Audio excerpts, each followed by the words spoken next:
sister and me. We go everywhere together,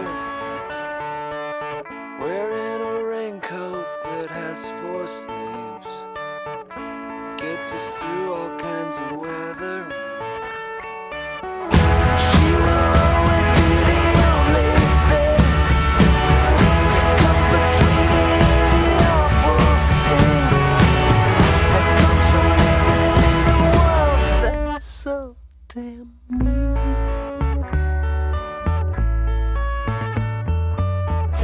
My beloved monster is tough.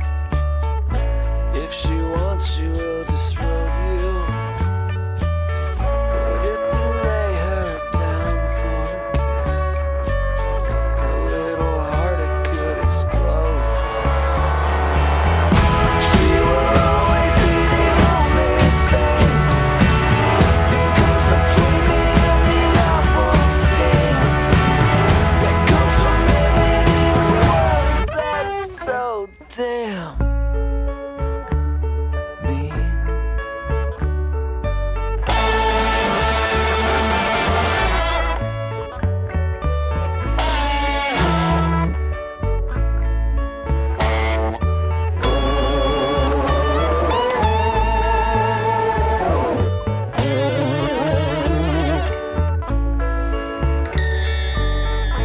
La la la la la la la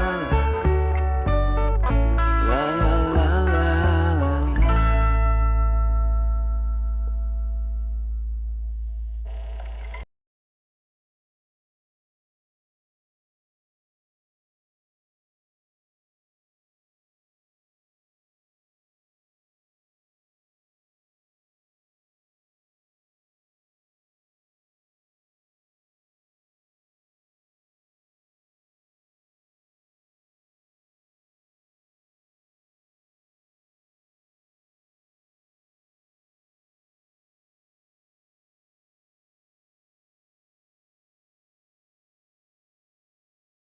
Testing, testing, 1 2 1 2 1 2. Here we go.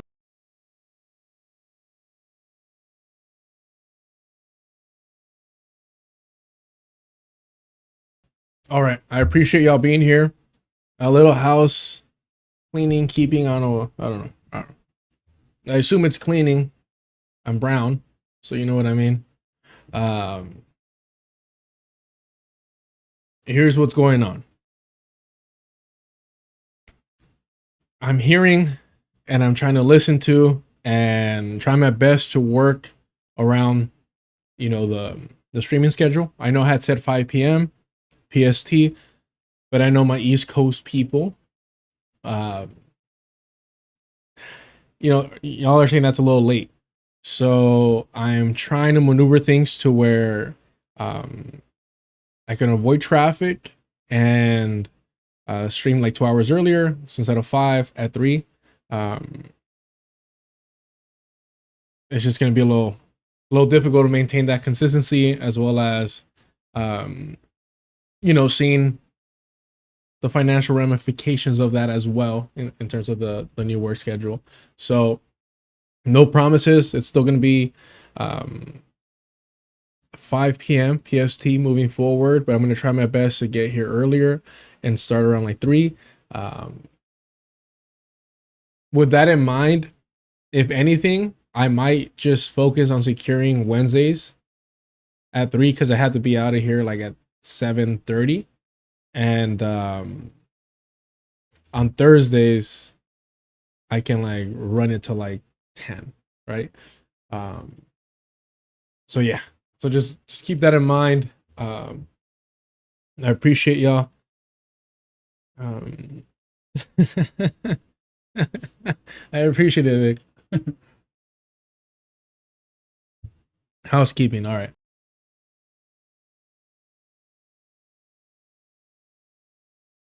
All right. Let's get straight to this, because there's a lot to cover here. We're gonna come back to this in a minute, because there's an article that I want to read from that. We're gonna start off with the queen herself, Alejandra Ocasio-Cortez. Let's make sure that I can find the one thing that I'm looking for here, which is I wonder if I have it.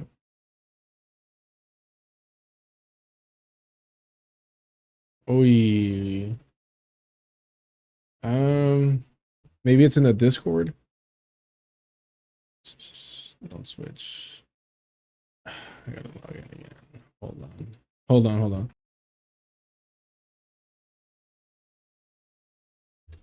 It was. What is this fool's name? Ta-Nehisi? Oy.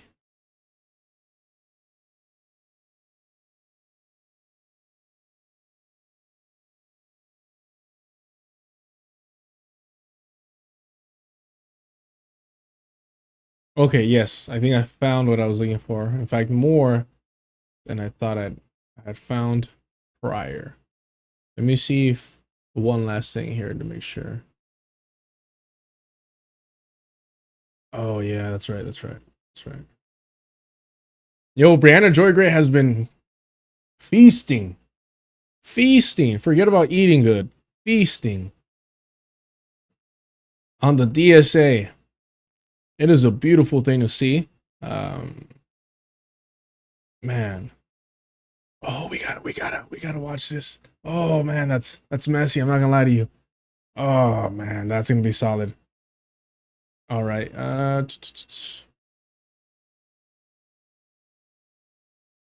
Okay, perfect.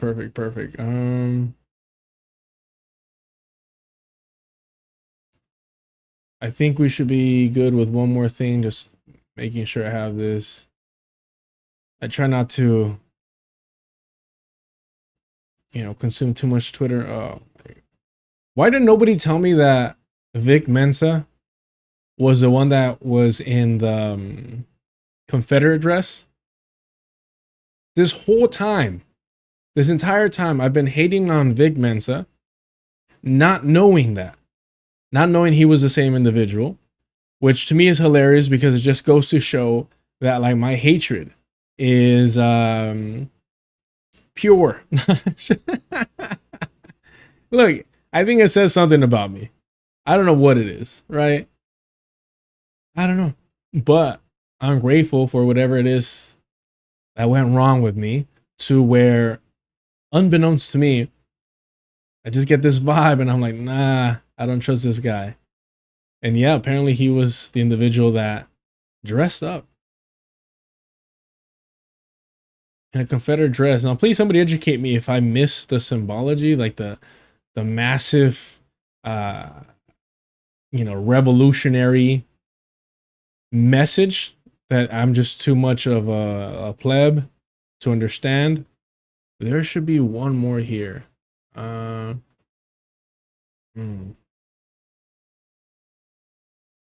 was something along the lines of "I hate this guy" or something like that, and it was quote tweeting Ta-Nehisi with AOC basically saying like, "Yeah, we're on the same team" or some shit. Damn, how long ago was this though? My apologies, y'all. We got a lot of cover. Thursday and Friday is gonna be heavy articles, heavy articles. Unfortunately, I just don't have time today because I have to work tomorrow early to get into all of it.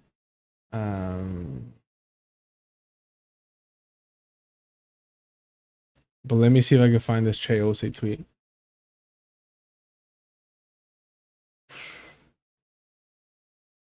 Okay, we'll do this. Don't worry, he's starting a podcast. That's why I was like, just the hater in me came out, because he's doing this whole thing of like, do we really need another? Do we really need another man with a microphone? Well, oh, somebody's forcing him. Somebody's forcing him to do this. Yeah, I'm sure, bro.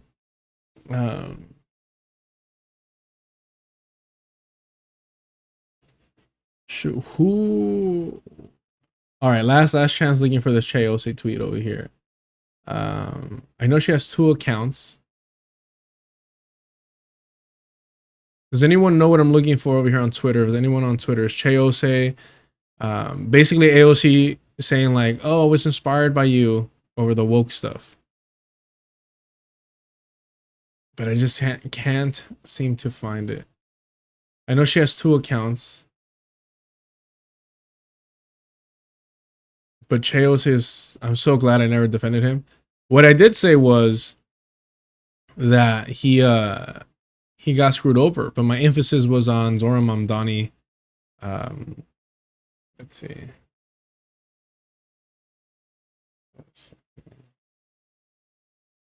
AOC or something. I don't know.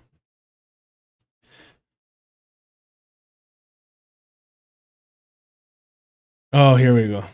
Found it. All right, cool. I found this.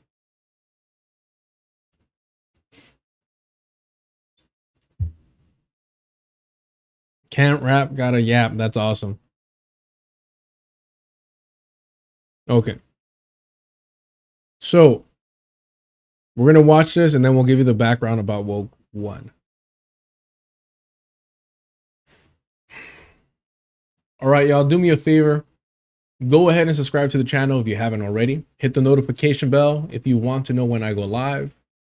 Consider supporting the channel either through YouTube membership, super chats, super stickers, or in the long term, check out the Patreon. $2 gets you access to the Discord, where they have the unofficial book club on Saturdays. They're currently on Meditations on Finance Wretched of the Earth. They also go through articles on Sundays. I believe last Sunday they went over decolonization is not a metaphor. So check that out. And if you want to help support without anyone skimming off the top, hit up the Cash App. All help is appreciated. Let's get started with AOC La Reina. All right. And it's tremendously exciting for all of us.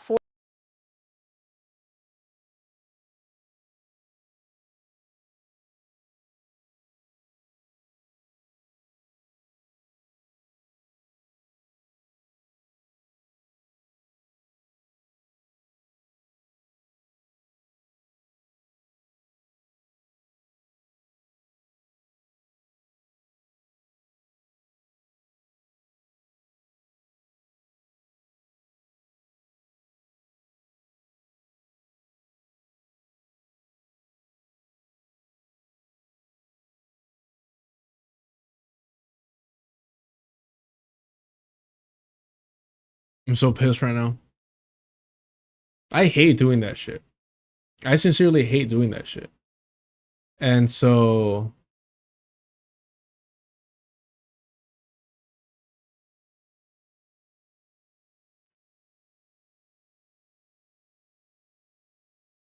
doing that pitch and then having to like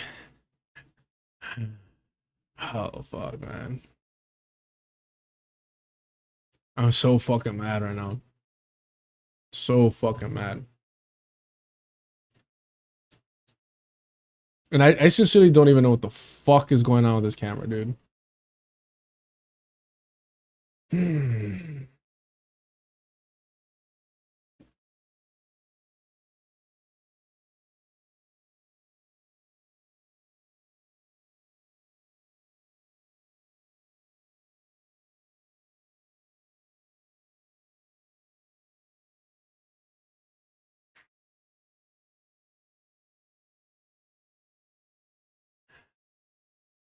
I'm not training anymore, right? It's just not in the budget. And when I tell y'all that, like, look, I got put into martial arts, so I was getting a little hefty. But also because I had anger issues when I was younger. So yeah. All right. I'm just gonna, yeah, I'll handle it. Don't worry, I'll handle it. I'll edit that together. The Democratic Party. Well, it's been a huge week. What does El Sayed's victory in Michigan say about the future of the Democratic Party? I think that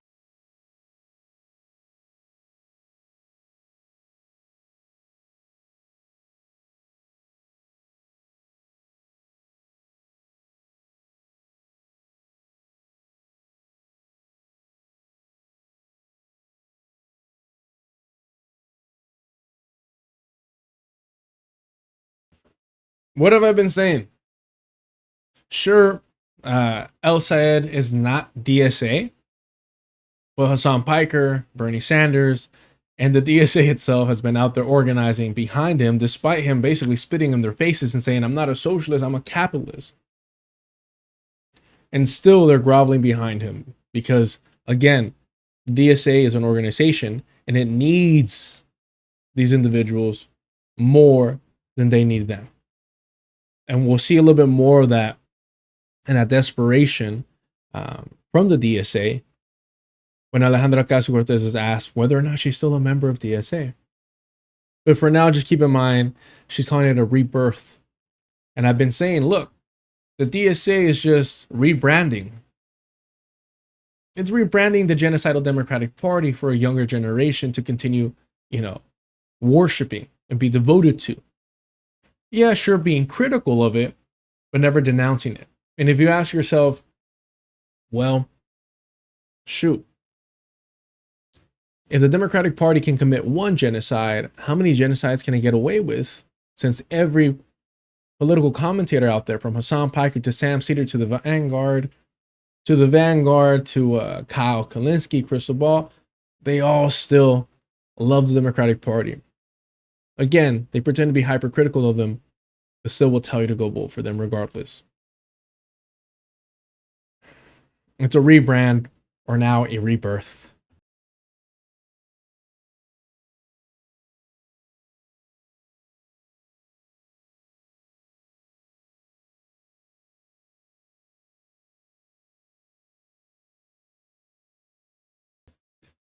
All smiles. Her and Zoran Mamdani are like huge on the smiles. Huge. You know what? Let's set a goal for this stream. All right. Let's set a goal. We'll do 2 hours. The rebirth of the channel. Let's go. Rebirth. That's the reward, is rebirth. You're welcome. We'll start that. Let's try hitting that goal, y'all. Getting here 2 hours early is we got to even it out. All right now. Simplistic Linguistics says, I'm so optimistic, guys. Remember hope? Yep, exactly. Autistic Devil, what's up? Hope you're doing well. Speedy Deuce, I'm not laughing at you. I'm laughing with future you. No, Patrick, they're laughing next to us. All right. Honestly, Woke 2 Rebirth does sound pretty cool. Sounds pretty cool. No, I'm not in the Bay Area. No, I'm not that cool.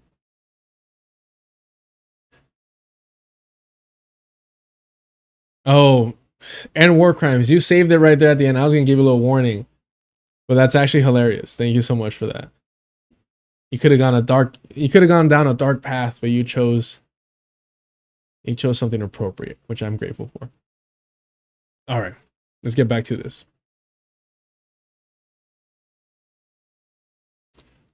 No,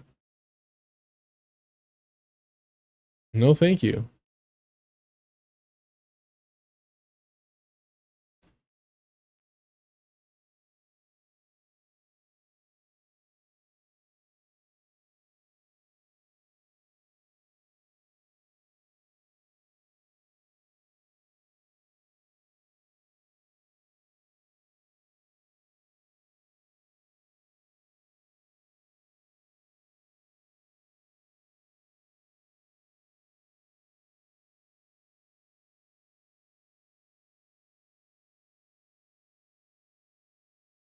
Bro, why does she sound so like, yes, of course. Like she wants to be that caring tia. Why, bro? Why? What are we doing here? She's like, oh, yes. Like, why you pretend to be sad? What is this energy? It's weird. It's unsettling. It's so fake. Why? I think it's unnecessary.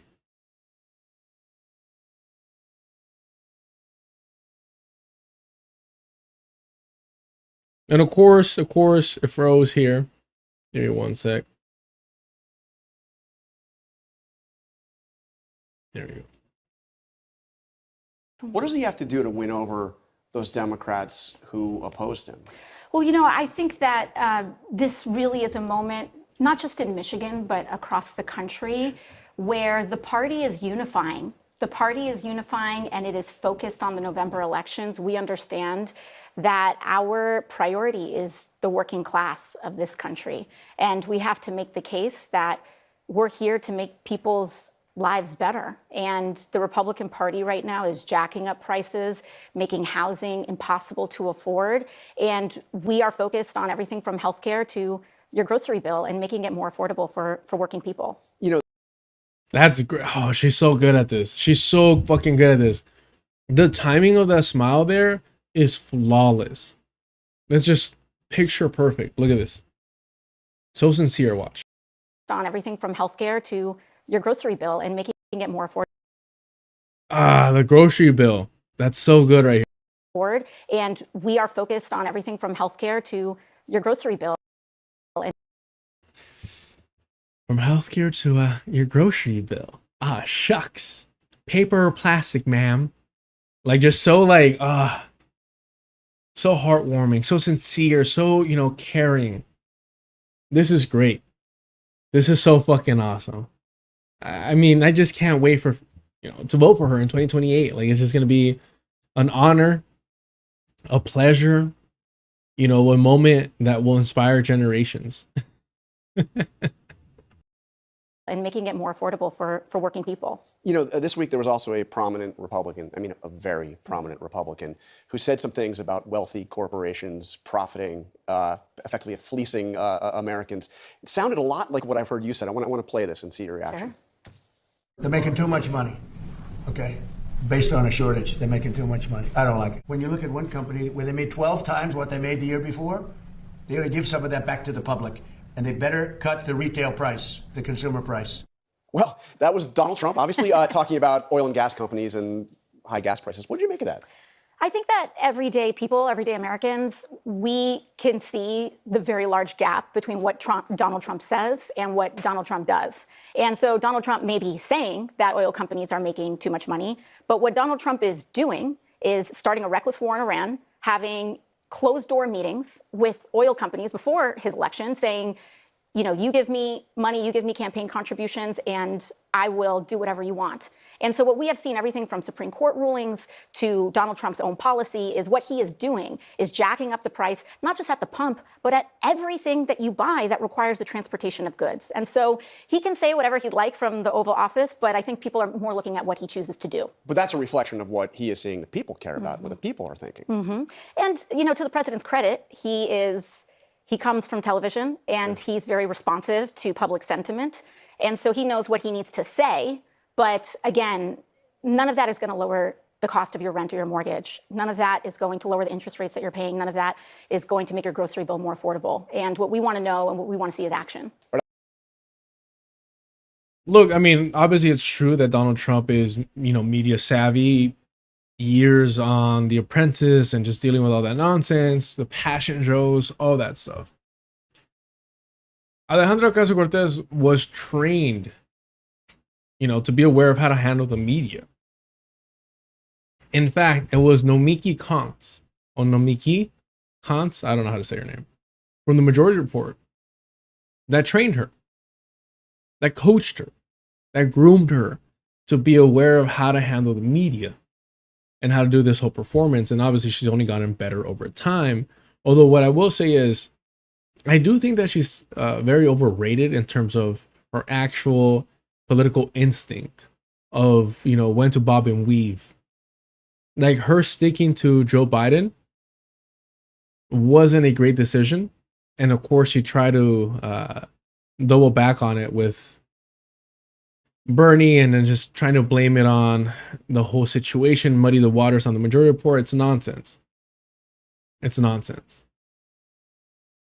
She thought that maybe she could finesse the old man. And she failed in that. So honestly, she should be a lot better and more dangerous. we're kind of lucky that it's these type of people that really pursue, this political power. Paying none of that is going to make your grocery bill more affordable. And what we want to know and what we want to see is action. But I want to go back in time just briefly to 2018 when you won. And you absolutely shocked the political world. We saw the pictures of you that night. You were obviously shocked that you had won. You probably don't recall this, but I interviewed you hours later, the next morning, and let's just play us a little bit of that. Sure. Judging from the reaction that we all saw of you on television, it seemed to surprise you as well. It did. I wasn't even checking the election results at all. I wasn't even following the precincts coming in. We had driven straight to our little party at a little billiard spot in the Bronx, and we hopped in, and I just kind of walked into a TV set, and I looked at the screen, and I saw not only the numbers, but what those numbers were, and it was a complete shock. So, you sound there a lot. Come on, chat in the comments, let me know. There's no there's just no reality where that's true. Of course, you and your team are consistently looking at the polls and updating and making sure that you're refreshing the pages. Why do you have to be this fake about everything, man? I don't understand it. It's unnecessary, but okay. Not like you sound today, but you've changed as well, right? How have you changed since you came in as this insurgent rebel at odds with the Democratic leadership? How have you changed? I think life has a way of really weathering you. And I'm having deja vu. It's like they're asking her, how did you get neutered? Or I guess spayed, right? Please tell us. Was it always a lie? Or did you get checked? Which was it? I think life has a way of really weathering you and adding to your context and your experience. It humbles you, but it also emboldens you in a lot of ways. And I think it has been the greatest privilege of my life to be able to represent the working people of my congressional district. And I think some of the ways that it's changed me has been to be able to come in with so many aspirations for our country, and then to have the remarkable opportunity to be in the arena and try to make the country a better place, challenges and all. And I love that it's hard. I love that I have to, and I get to engage with people from all across the country, elected officials from all across the country, to try to actually fulfill our dreams to guarantee health care to every American. And you continue to push for change in the Democratic Party, but you're also one of the most prominent figures in that party right now. Your endorsement is incredibly valuable. I've noticed that this time around, this election cycle, you have not endorsed candidates that were challenging Democratic incumbents in the House. Did y'all notice that? Did you notice that she was not endorsing any challengers to incumbents in the House? If only, somebody in the, independent left media space would ask her, hey, that little report about Politico, and you making these promises to the Democratic establishment in order to gain the Oversight Committee chair. Are you still following through with that even though you didn't get the chair? In hopes, to demonstrate that you were serious about it, that it wasn't just a bluff? Come on now. It's one of my personal favorites because, again, none of these individuals cover it. None of them do. Let's see here.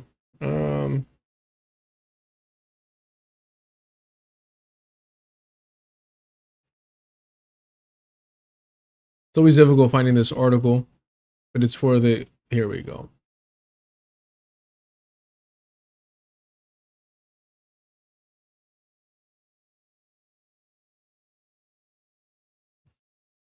Representative Alejandra Ocasio-Cortez privately signaled to Democrats that she might no longer back congressional primary challenges to her colleagues, according to 3 people familiar with her remarks.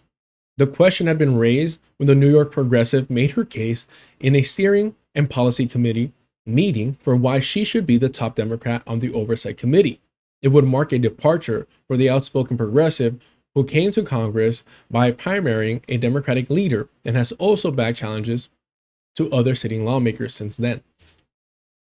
So he's literally just pointing out the switch up. Valuable. I've noticed that this time around, this election cycle, you have not endorsed you've not endorsed candidates that were challenging Democratic incumbents in the House. And somebody took note of this. A fellow progressive wrote recently. The headline in The Hill was, "Today's cautious AOC would not have endorsed the AOC of 2018." That's actually fucking great. The Hill said that, and cautious is just, I think she's a little traumatized. Would not have endorsed 2018, right?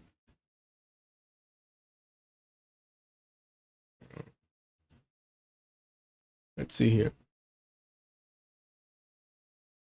We're not going to read this, but I just want to see it.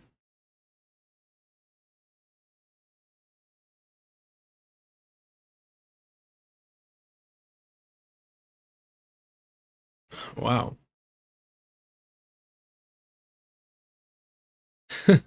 There's nothing wrong with being a careerist. Yeah, exactly. I don't know why this is not a... Okay, here we go. By Norman Solomon. Today's conscious AOC would not have endorsed the AOC of 2018. Come on now.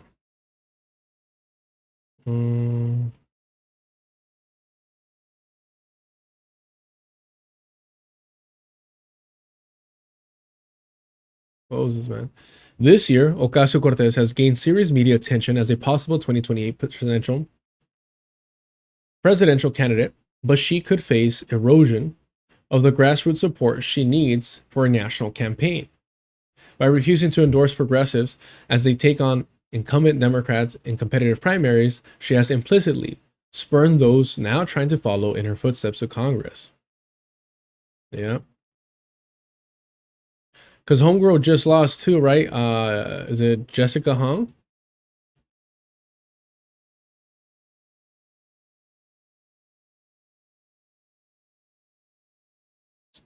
Francesca Hung, excuse me.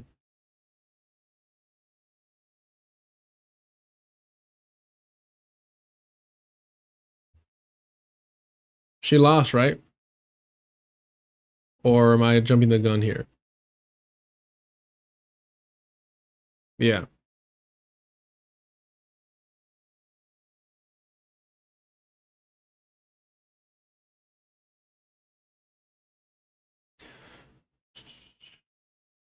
Oof. Yikes. Wow. You could have made all the difference right here. Every single vote counts. Every single one. Because you were obviously running against an incumbent. I mean, that's probably correct, right? What's your thinking there?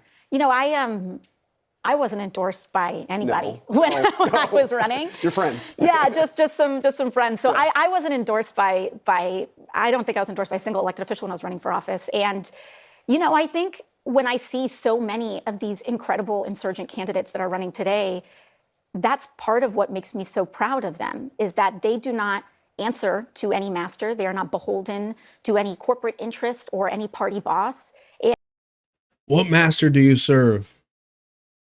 What am I supposed to say? Jesus? That's a great line. MCU humor is not great whatsoever, but that's a classic, awesome line. And I'll stand by that one. And they are completely independent, which allows them to be responsive to their communities and the people that elected them. And I think that in many ways that makes our movement stronger when you have to rely on your own organizing skills. And I think that it has proven to be quite successful. And I see so many of these candidates and they remind me of that moment. I mean, but that is a great fucking answer. That sounds so like if you're not paying attention, you're like, oh yeah, okay, yeah, I guess. What she's saying is basically the equivalent of pull yourself up by your own bootstraps. You know what I mean? Like, it's just kind of like, oh no, Handle it yourself. Why do you expect me to help you? Nobody helped me. Show us what you got. Make that shit happen. But she's saying it with a smile and this energy of just kind of like reminiscing about how difficult it was for her. So she's like, why the fuck should I help you? Yes, exactly. Ladder puller AOC. But she, again, like this weird HR fucking vibe to it. You gotta admire this shit. Just callous. Love it. Like in New York, you had the candidates that were endorsed by Mayor Mamdani, two of whom were challenging sitting members of Congress, powerful members of Congress, Democrats, and you decided to sit that one out. Is that part of wanting to work with your colleagues that are in the House? I mean, what's the... Yeah, you know, I think we're all in different, you know, politics is also a workplace, and we're all in different positions to that. I endorsed, for example, in New York, on the state level, I endorsed a slate of challengers to incumbents in the Assembly and in the Senate.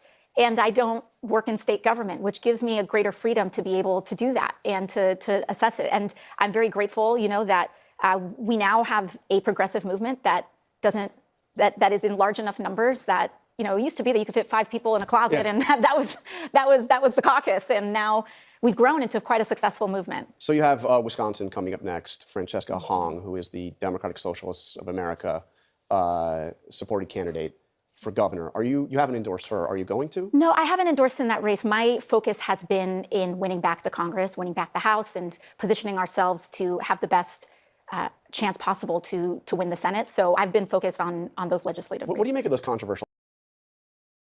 Do you think any Democrat supporter is going to hold her accountable for this? Right? Because when we say, hey, we didn't vote for Holocaust Harris, we get blamed for that, right? We're like, you're the reason why Donald Trump got reelected. It's like, oh, okay, not because the Democratic Party didn't hold him accountable for attempting to, you know, overthrow democracy. Or maybe the first time when Hillary was using the Pied Piper strategy and the media was more than happy to comply. No. It's our fault for not voting for Kamala Harris, for not normalizing genocide within the Democratic Party. It's totally our fault. And so, of course, these same people are going to question Alejandra Ocasio-Cortez in why she refused to support Hong, who apparently just needed a couple thousand votes. A couple thousand votes.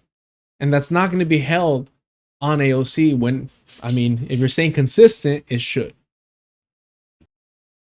Statements I'm sure you've seen. I mean, she's, you know, the Thanksgiving dust up. She says she doesn't, you know, still believe that, but, you know, the abolished prisons, abolished police, which is also positions that have been taken by a lot of the progressive candidates who have won. How do you get around that? I mean, those are not positions that are supported by... Right. I mean, I think that a lot of these races, even right now, they'll have a tendency to be nationalized. But these races ultimately are local, and all politics are local. My understanding is that is that Francesca Hong has made clear her present stances to her electorate. Yeah, she's moved away from a lot of that. Right, she's moved away from it. And I have a local city councilman that has this saying, woke one was crazy. Woke one was crazy. Okay, that's you know, the way they murdered a black man in the street and then refused to provide any form of justice. And so, you know, the black community and their allies were forced to go out in the streets and march and just get brutally assaulted by the fucking police. Oh, yeah.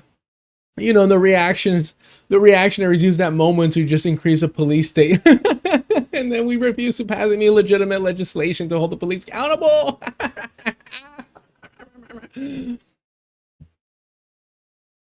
What a soulless, just shell of a human being you have to be. And knowing that this is going to fly. Knowing that nobody's going to give a fuck about her taking this approach. And if anyone's wondering who she's hinting at, I'm glad that she didn't say his fucking name. Because it made him be this desperate to be like, oh, look at me. Look at me, Madam President. If you thought fucking Emma Vigeland was pathetic, here we go. Understanding is that is that Francesca Hong has made clear her present stances to her electorate. Yeah, she's moved away from a lot Right, of that. she's Like, moved away from it. And I have a local city councilman that has this saying, woke one was crazy. And he's bragging about this. Here's why.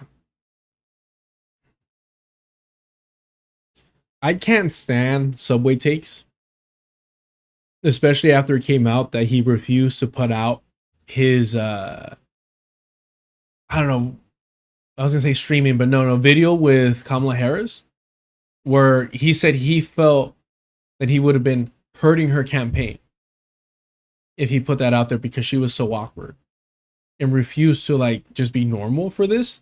And so he's like, nah, we're not putting this out.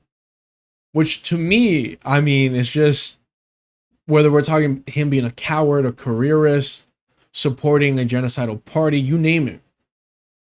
It's so pathetic to be like, oh, wow, she's so unrelatable that I can't even put this out there because it's going to, like, I might be held accountable for her loss. And so this individual says, white people should not be allowed to sit on stoops and bed. I don't even know how to say that word. Bed stew? I don't know what the fuck, like, is it because of the stews? I don't know. Or is it bed sty? How do we pronounce this? Let's go, East Coast people. Just bed sty. You're just gonna spell it stew. Okay. Something I've heard but never read. And shout out to I believe it's Keeping It Easy that called me out for I accidentally said I'd never been to the West Coast and I meant the East Coast. But yeah, Bed-Stuy. There we go. I'm not even gonna listen to this nonsense. Performative ass shit. And Che Ose says, stop sending this to me. I know who this individual is. Says, did you get a new personality? A cis white man should not be the next speaker of the council. Che Ose says, woke one was crazy. Oh, man. And you know, it's funny because whether it's, let's see if I can find this. I'm trying to behave online these days. How would I even find this? I didn't do like the this you, but let's see. Oh, I know what I know what it was. It was I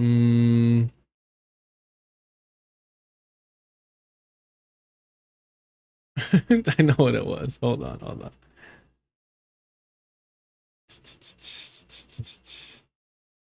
What is this fool's? I mean, he has so many different accounts, but this shit made me laugh. Oh, it's deleted. Oh, man. And I don't think I have a screenshot of it. That's hilarious.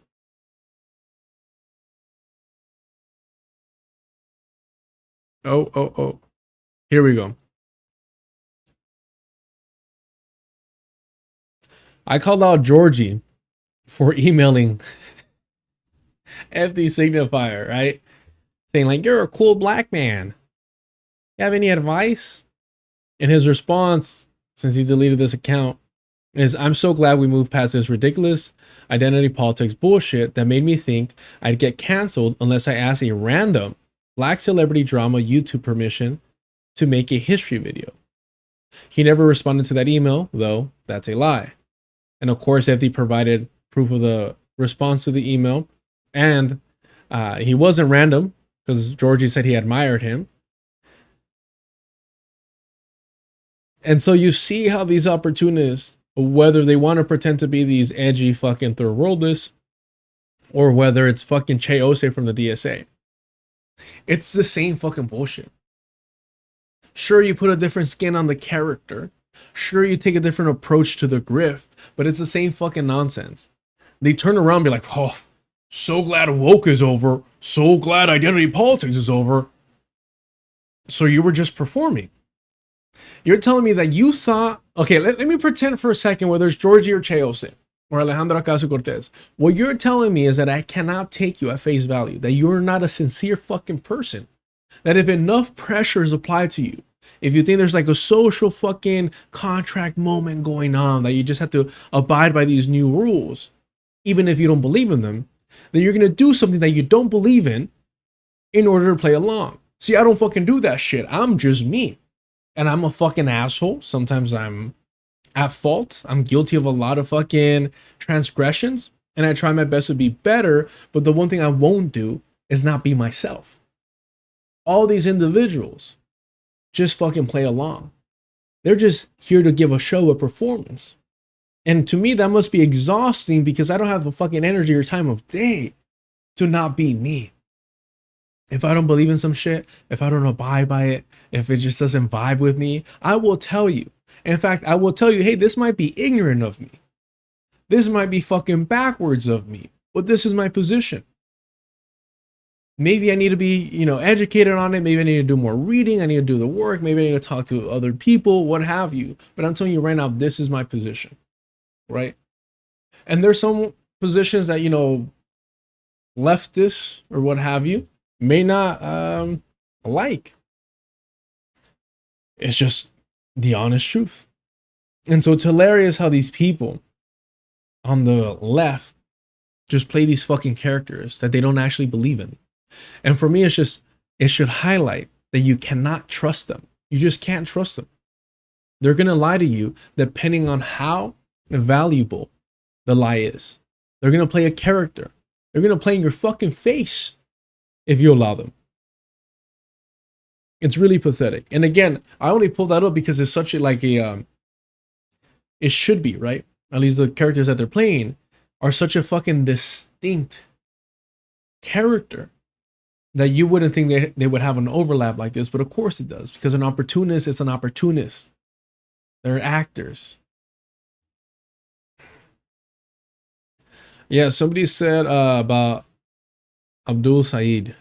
Yes, I believe it's I actually don't have that one. Hold on, I have this one. Yes.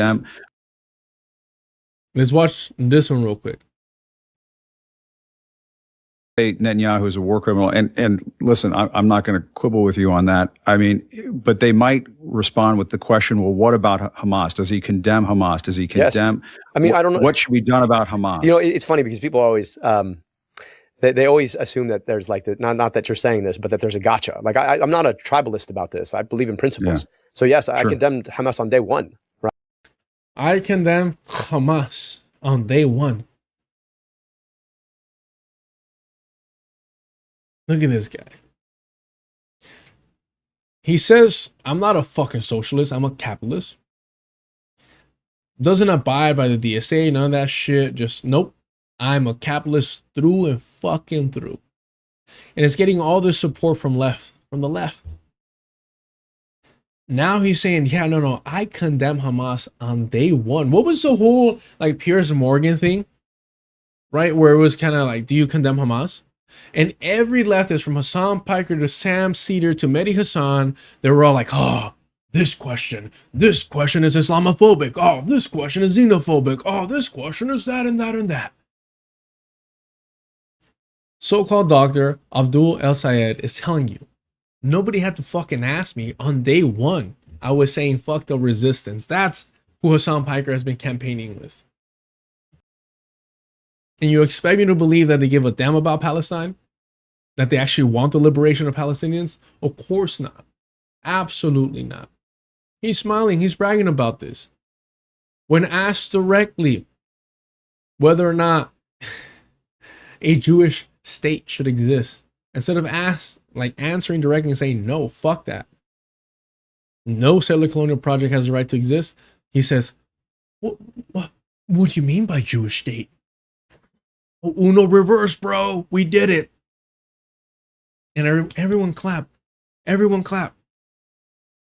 It's pathetic, man. right? I think they're wrong. I think they committed war crimes. That's not hard to say. I just don't know why it's also not hard to say that in response, the Israeli government also committed war crimes, including genocide. So, the question for us is ultimately about where we use our tax dollars. That is the political question. I think people like to get involved in this big long question of what's good for Israel, or what's good, or how we ought to be engaged in a conflict. My point is that our job is not to give money to make the conflict worse. Our job is to use our money here. And I believe that it is up to a free Palestinian people and free Jewish Israeli people to decide what the ultimate peace ought to look like. I just know that right now our tax dollars are making it far worse. And I don't want our money that could be used to make education and opportunity better for our people to be used to make life worse for other people. And this is what I mean about them being National Socialist at best. I mean, Abdullah Syed isn't even that. But it's all about like, no, it's about allocating the money. Homie, we have enough money to do it all. We have enough money to do it all. So what happens when they provide you with better busing, better roads, better schooling, free Medicare, all this stuff? And then these motherfuckers turn around and say, all right, now we can start fucking bombing the world. You got what we promised you. Right? Because the whole goal and the objective of these individuals is to bring back the New Deal. That's all it is. Who was I listening to this afternoon? I believe it was Sam Cedar. I was catching up on the Majority Report, my favorite. And he was saying, none of these DSA members have offered or suggested or ran on something that is more radical than the New Deal. That's how pathetic and defanged these individuals are, and they call themselves socialists. They call themselves socialists. It's pathetic. Truly, truly pathetic. Let's see here. Shout out to David Barnes hitting me up on the Discord to drop this over here. Let me find it. Let's check it out. Check out the Discord, y'all. $2 gets you access to that on the Patreon. Appreciate it.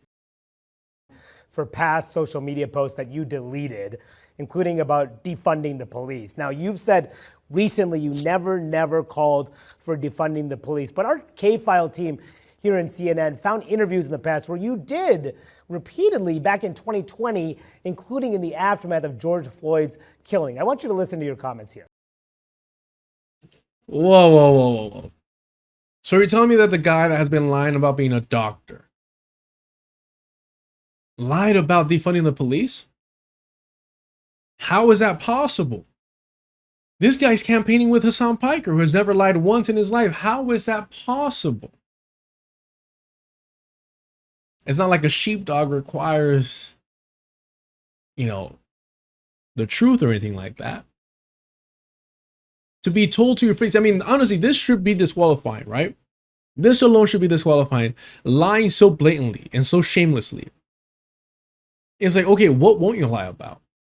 And what I'm saying is like, oh, this should be disqualifying for both sides of the Democratic Party. Where there's a centrist, because he's, capitulating to them by saying I'm a capitalist, not a socialist, or to the left wing of the Democratic Party, the DSA.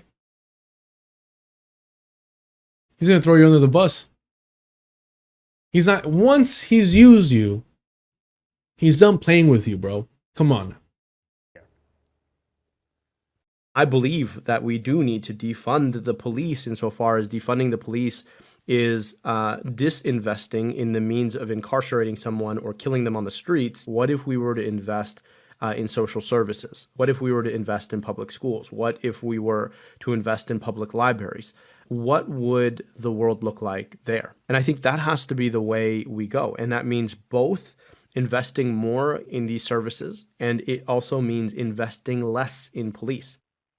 So why did you say you never called for defunding the police when it sounded like you did in the past? Insofar. Hold on there. Insofar. I haven't seen this. David just threw this my way. He looks smug as fuck, bro. Let's see what he has to say. What's interesting about that comment is I go in as far as defining what I mean by that. Do you disagree with investing in libraries and public services and social services? You fixate on the word defund, but what I'm talking about is war material that we made too much of during the war in Iraq. And then because we had too much of it, we had to find somewhere to sell it. So we sold it to a whole bunch of local police departments. I believe in investing in retention and retirement for law enforcement. I've done work with law enforcement during my time in Wayne County. But won't that Bro, what happened to ACAB? Obviously, he doesn't believe in that, but I'm talking about the Hasan Pikers, the leftists. What happened to ACAB, motherfuckers? You're out here campaigning with somebody that's like, oh, yeah, me and the police have worked together consistently. I'm an upstanding citizen. I love this because, you know, the DSA, they get to act like they're somehow like the vanguard. And it's like, the vanguard of what? The revolution? No, we're the vanguard of the Democratic Party's new fucking PR campaign. And it's like, wow, congratulations. I don't know what the fuck to tell you. Like, have a blast.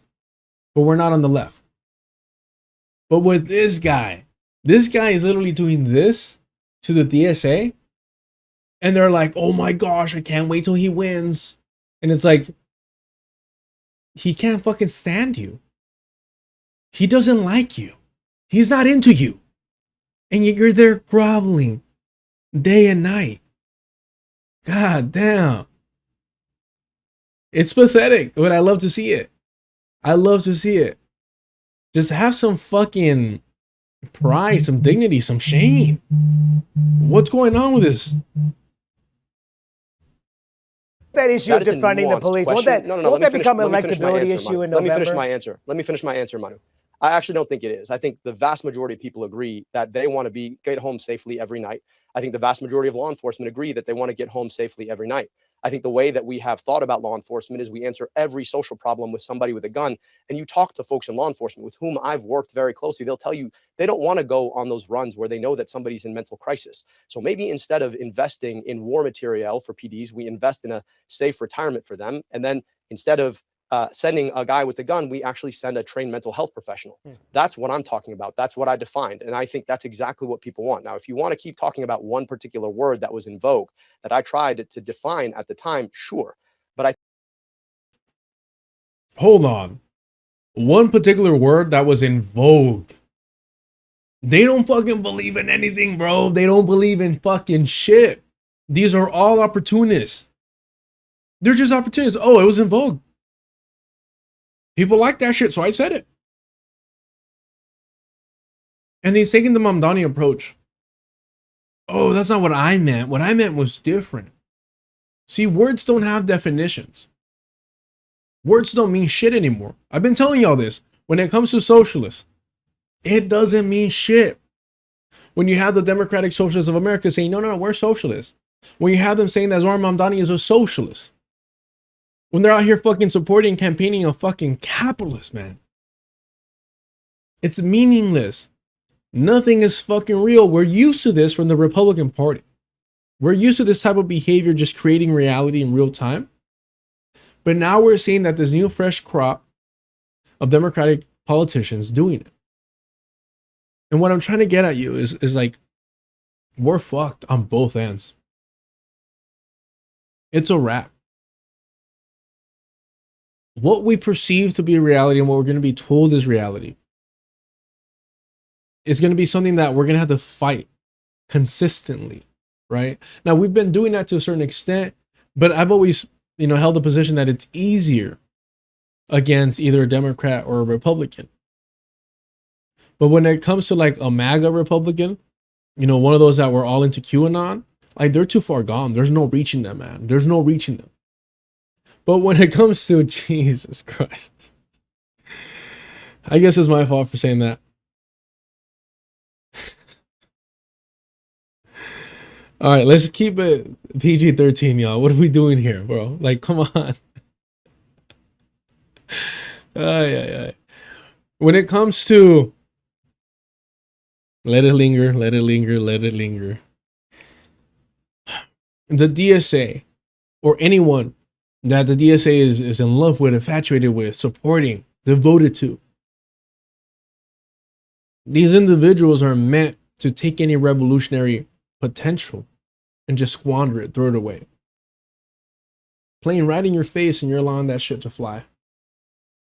He owns property in Dubai. Fucking hey, man. Look. I think it was Hong yesterday that I was like, all right, like, I want you to win. When she's like, well, I'm a chef. I love that. Just out of left field. But I mean, the fact that people, I mean, this is really, and a lot of people were saying that it wasn't fair to compare Grant Planner to Abdul El Sayed.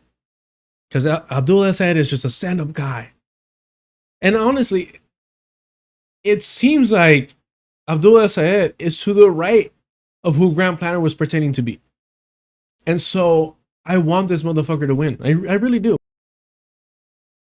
I want to make sure that all the rat libs that call themselves socialists get what they want so that they can be disappointed, used, misguided in real time, and that we could all at least enjoy it while the world fucking burns. At the very least, I want to see the hope from their eyes fucking fade. Now, we'll be here to light up that revolutionary spark if they want it, but they don't fucking want it. They don't. They want comfort. That's what they want. The reason why the DSA is so fucking white is because they want comfort. They don't want struggle. They're trying to avoid that shit. It's the same reason that I can't stand. I just can't stand punk music, right? To me, it's just a bunch of fucking white kids crying about the fact that they didn't get a fucking cash in. That's what the DSA is today. A bunch of fucking white kids angry that the housing market isn't suitable for them like it was for their parents. Angry that they're paying so much for college and there's no jobs after it. That's all they fucking want. It's a nationalist, socialist project. It's the reason why they're willing to endorse and support. Sorry.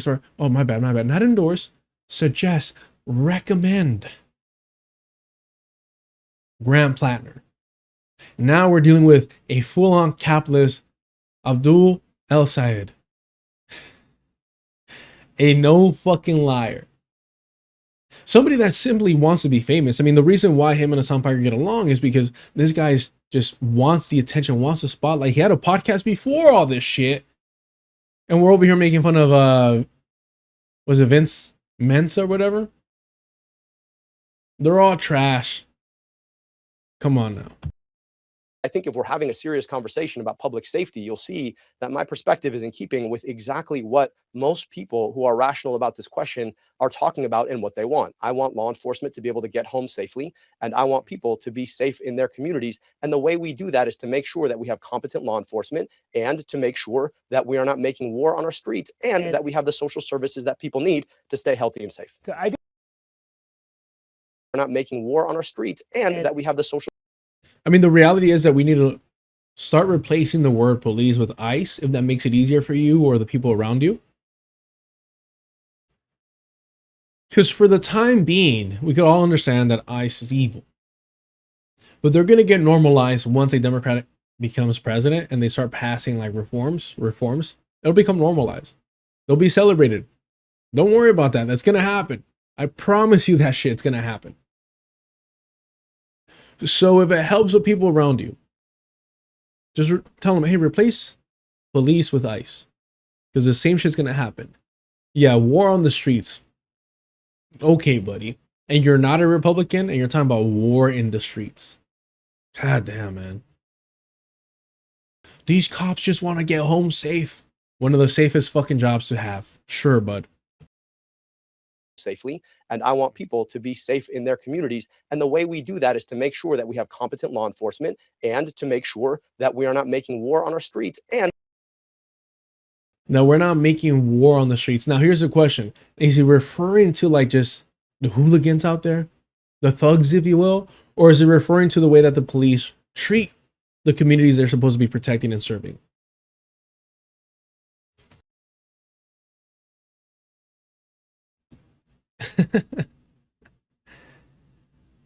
There's one more, I believe. I don't know how much. Yeah, Trump's ICE is always an interesting thing to hear.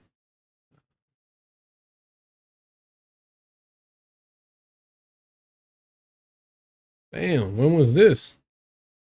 much. Charlie, you want to call on the next person? 2 weeks ago. Is the majority report covering this? No, right? Absolutely not. Prerna, I think that's you. Yes. Yeah, hi, nice to meet you. I'm Prerna. I am a environmental staffer in the Senate, so very much looking forward to hopefully having you in the halls of the Senate and on the Senate Environmental Justice Caucus, of which I'm one of the staff leads. I guess my question, and this is getting a little bit ahead, of course, but even if things go very well in November, we're still looking at 2 more years of a Republican presidency, and I'm curious. I think.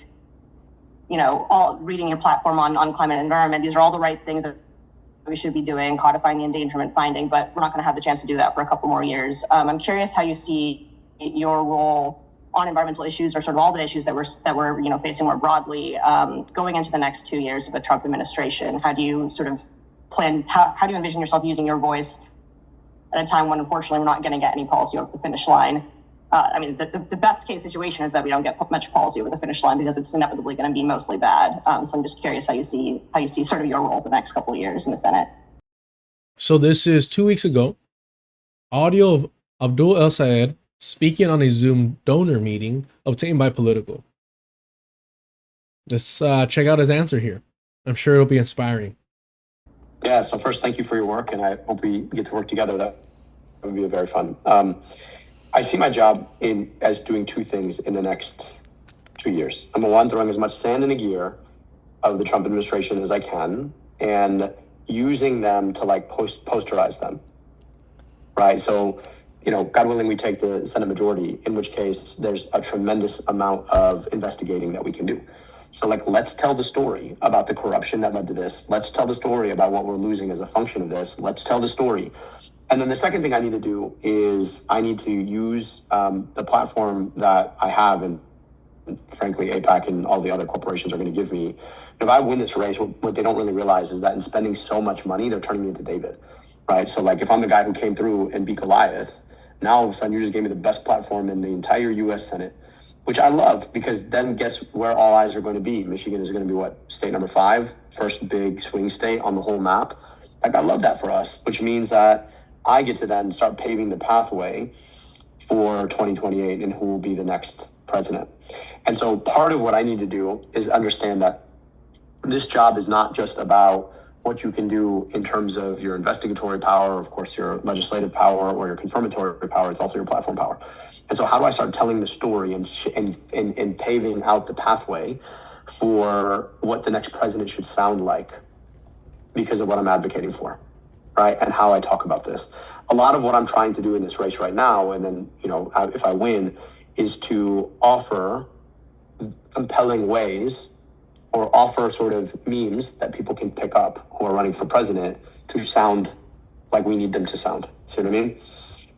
Like I told you, my principal job is to be able to translate a lot of our broader public policy goals in language that moves people to build the political capacity to drive legislation and change public policy, right?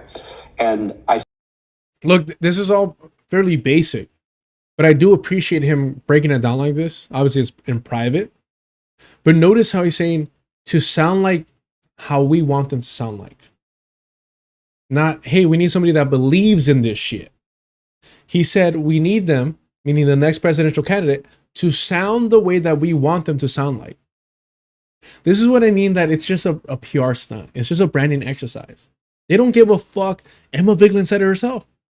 You could be a fucking Nazi and she'll support you if you do what she wants, if you vote the way that she wants. This is even fucking worse.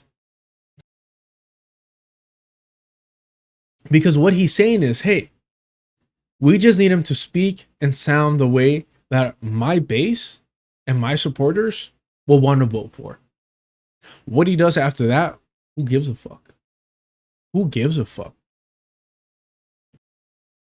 I think I get to do that quite a bit moving into 2028, where I can leave a lot of these memes for how we talk about this on the table should a political entrepreneur running for president want to run on climate in a way that makes sense and is less assailable than the way we did it, I think, earlier on.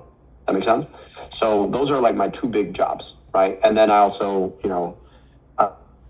in the interim, need to be organizing downward and outward. So, big pickup for us could be that John Fetterman seat, right? And unlike a lot of folks, they're going to F around and give me carte blanche to go take them out.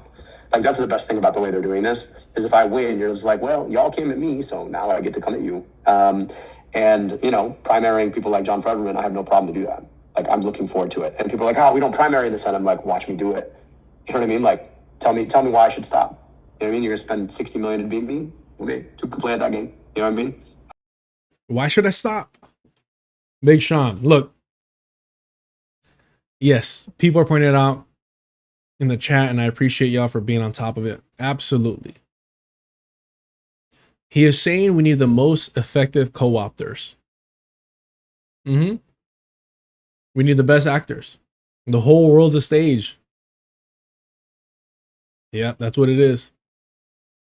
Now there's one more here. Let me just make sure I don't do anything foolish. Let's go back one. Where are you? Where are you, homie? Oh, was it not this? I thought it was just literally right here.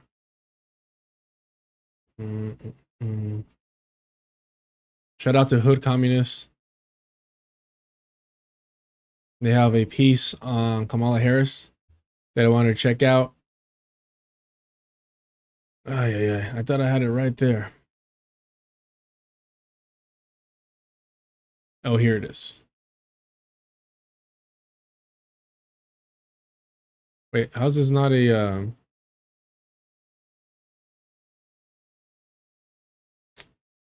I thought it was a video. My bad. It's not. It's not. It's not. I take it back. It's not what I thought it would be.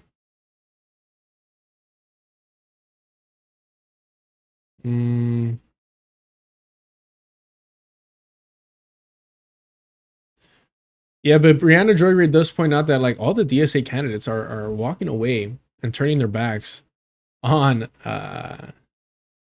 defund. Like, it's over. That aspect of politics, it's a wrap.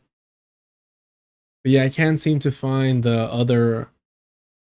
Oh, here it is.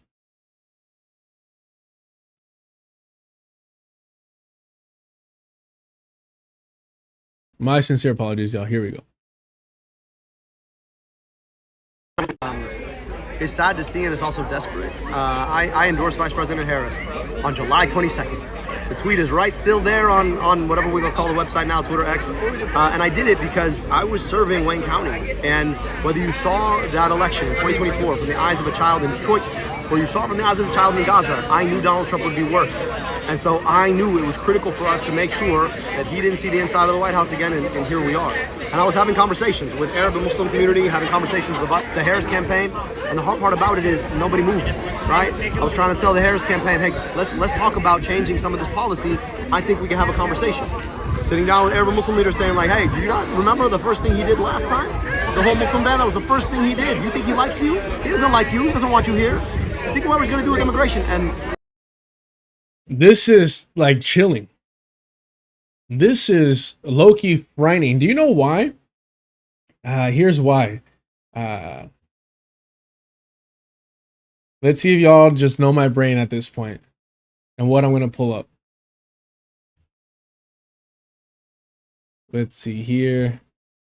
The word I'm looking for is what? Mediator?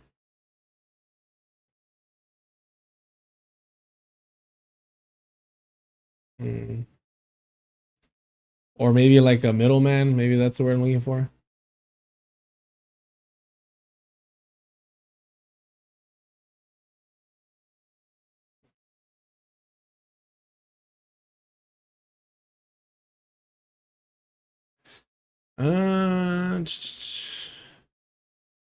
Middleman, maybe. No. Huh. What's the word I'm looking for, chat? Spoiler, here it is. The Pitfalls of Liberalism by Kwame Ture. Where is the part where he's talking about the middleman, mediator, that the liberal serves? Let's see. Huh.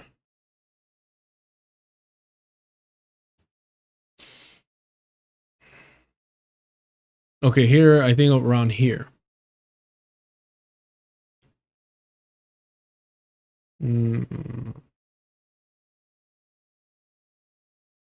Now, I think the biggest problem with the white liberal in America, and perhaps the liberal around the world, is that his primary task is to stop confrontation, stop conflict, not to redress grievances, but to stop confrontation. And this is very clear. It must become very, very clear in all our minds. Because once we see what the primary task of the liberal is, then we can see the necessity of not wasting time with him. His primary role is to stop confrontation because the liberal assumes a prior? No. A priority? How do you, let's look at this. Okay, so it says misspelling here.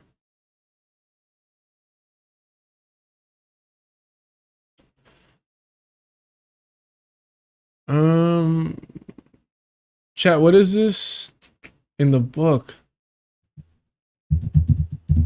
Am I safe to guess priority? Trying to see if I have it around here. Anywho. Priori. Oh, it's Latin? Ah. Nice. Okay. That a confrontation is not going to solve the problem. This, of course, is an incorrect assumption. We know that. We need not waste time showing that this assumption of the liberals is clearly ridiculous. I think that history has shown that confrontation in many cases has resolved quite a number of problems. Look at the Russian Revolution, the Cuban Revolution, the Chinese Revolution. In many cases, stopping confrontation really means prolonging suffering. That's what they're here to do. I don't care that he's not in the DSA. They're recommending him, campaigning for him, door knocking for him. Hasan Piker, who's the mascot of the DSA, is out there campaigning with him. A priori or priori. A priori refers to an assertion based on prior knowledge or intuition. In Latin, the term literally means from what is earlier. Oh. Thank you so much. The best mod in the game. All right. The liberal is so preoccupied with stopping confrontation that he usually finds himself defending and calling for law and order. What does he want to avoid? War in the streets. We just heard Abdullah Sayed say, we need to stop the war in the streets. Wow. Confrontation would disrupt the smooth functioning of the society, and so the politics of the liberal leads him into a position where he finds himself politically aligned with the oppressor rather than with the oppressed. The reason the liberal seeks to stop confrontation, and this is the second pitfall of liberalism, is that his role, regardless of what he says, is really to maintain a status quo rather than to change it. He enjoys economic stability from the status quo, and if he fights for change, he is risking his economic stability. What the liberal is really saying is that he hopes to bring about justice and economic stability for everyone through reform, that somehow the society will be able to keep expanding without redistributing the wealth. Again, they're national socialists because they're promising you the fucking sky and the whole ass pie. Except we don't have enough here to make that shit happen. So that's why they point to the Nordic model, the Nordic socialist model. Why is that? Well, because those Nordic fucking models that we glorify because they're white and they're not as aggressive and as racist seemingly, right? Or at least a lot of that has been like just erased from history, memory hold. The reason why they glorify them and they want to replicate that is because they're also continuing to exploit the rest of the world, the so-called third world. That's what they're advertising. That's what they're trying to sell you. And this leads to the third pitfall of the liberal. The liberal is afraid to alienate anyone, and therefore he is incapable of presenting any clear alternative. Look at the past presidential campaigns in the United States between Nixon, Wallace, and Humphrey.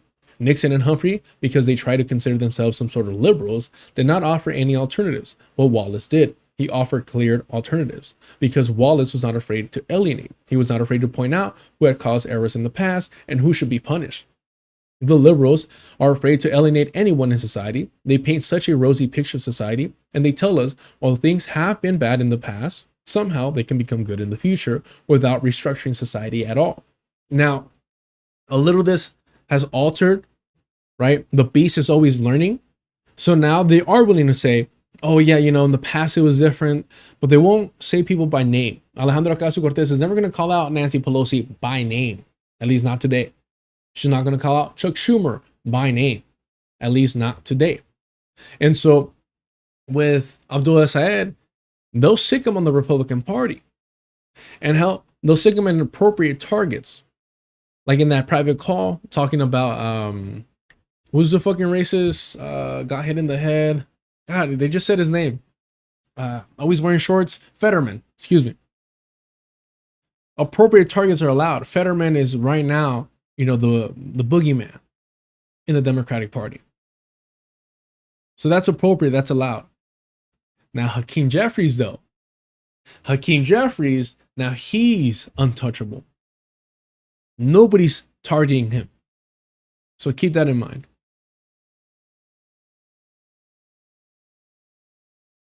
What the liberal really wants is to bring about change, which will not in any way endanger his position. The liberal says it is a fact that you are poor, and it is a fact that some people are rich. But we can make you rich without affecting those people who are rich. I do not know how poor people are going to get economic security without affecting the rich in a given country, unless one is going to exploit another people, which is what they're offering y'all. I think that if we follow the logic of the liberal to its conclusion, we will find that all we can get from it is that in order for society to become equitable, we must begin to exploit other peoples. We'll wrap up here. Fourth, I do not think that liberals understand the difference between influence and power, and liberals get confused seeking influence rather than power. The conservatives on the right are the fascists understand power. And they move to consolidate power while the liberal pushes for influence. All right, we'll wrap up there with that. Whatever we will call the website now, Twitter X. And I did it because I was serving Wayne County. And whether you saw that election in 2024 from the eyes of a child in Detroit, or you saw it from the eyes of a child in Gaza, I knew Donald Trump would be worse.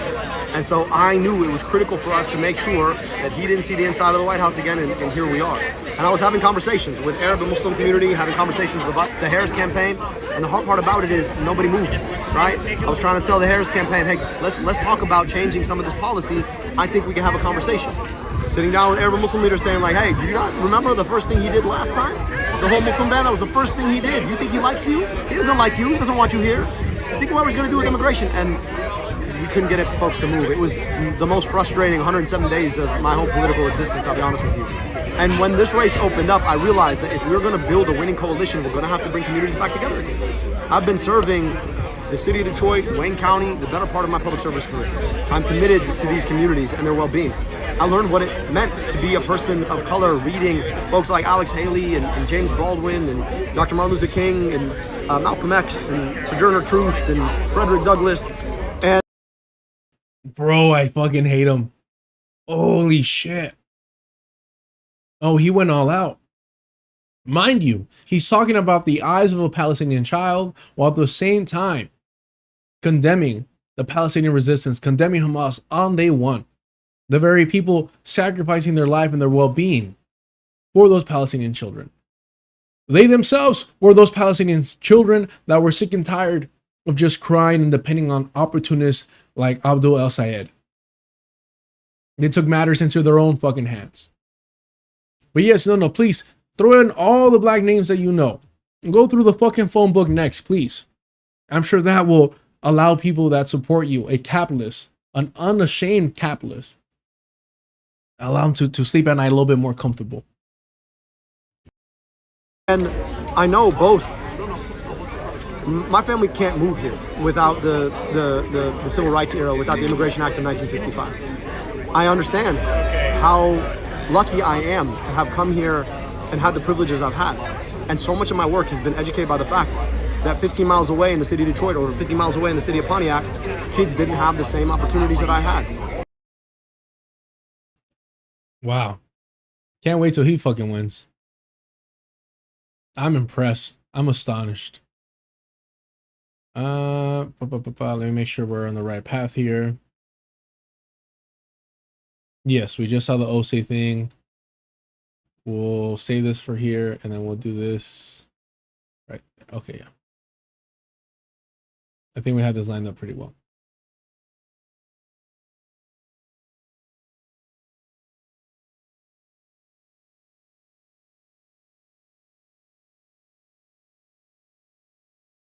And I think that what's important is that we have to assess what Was it? I mean, did the candidate is movement go too saying now. far with some of those positions? I mean, you briefly supported the idea of defunding the police. Well, you know, I think that during this time and especially during COVID, there was a huge opening of the Overton window. We were shut down. There was some of the highest unemployment rates that we have seen because of those shutdowns. Yeah. And I think that the doors were really open in trying to entertain any and every policy that was going to get us to a better place. And I actually think that the discussions that were had in that time were quite fruitful. I think that when we talk about crime today, it's fundamentally different than the way that we talked about crime in bringing crime down, right? Mm-hmm. And I think that we all share in the goals of having as low a crime rate as possible. I think that, you know, during lockdown, of course, rhetoric in that time is not rhetoric that we would use today. And I'm grateful that these candidates have the opportunity to present who they are to their electorate and what they're campaigning on in this moment. Because, you know, and obviously I hate this like glorification of like, I'm just glad that we had the discussion. Like, I felt like that was like really necessary and we had it. So like that changed a lot because, you know, discussions were had, discourses were made. Like, I just hate that. Like, it's like a compensation prize for achieving and doing fuck all. So yeah, congrats, I guess. I don't know. The Democratic Socialists of America are having quite a moment. Mm-hmm. But you know how Republicans are responding. Let me just give you a brief sampling. Sure. Let's call it what it is. It's communism. The Commie Caucus is coming to Congress. Communism is on the ballot this November. We're not going to turn this country into a communist experiment. Well, you can kind of get a sense of the theme, and obviously the president has said the same thing. But by the way, just a quick definitional thing. What, in your mind, is the difference between socialism and communism? I think, to me, That's actually a great question. That's actually a pretty great question. I'm not gonna lie to you. And I think this was a fake. Let me. Oh, you know what? I just remembered. I wanted to ask you what was. Hold on. I have it right here on the tip of my front of my head. Yeah. What do you think is the difference between the shit that you're saying that you are and the shit that you're saying that you're not, depending on where you're at? But of course, the Republican Party always playing its role at pointing to a Democrat and saying, oh, they're radicals, they're extremists, to control the Overton window.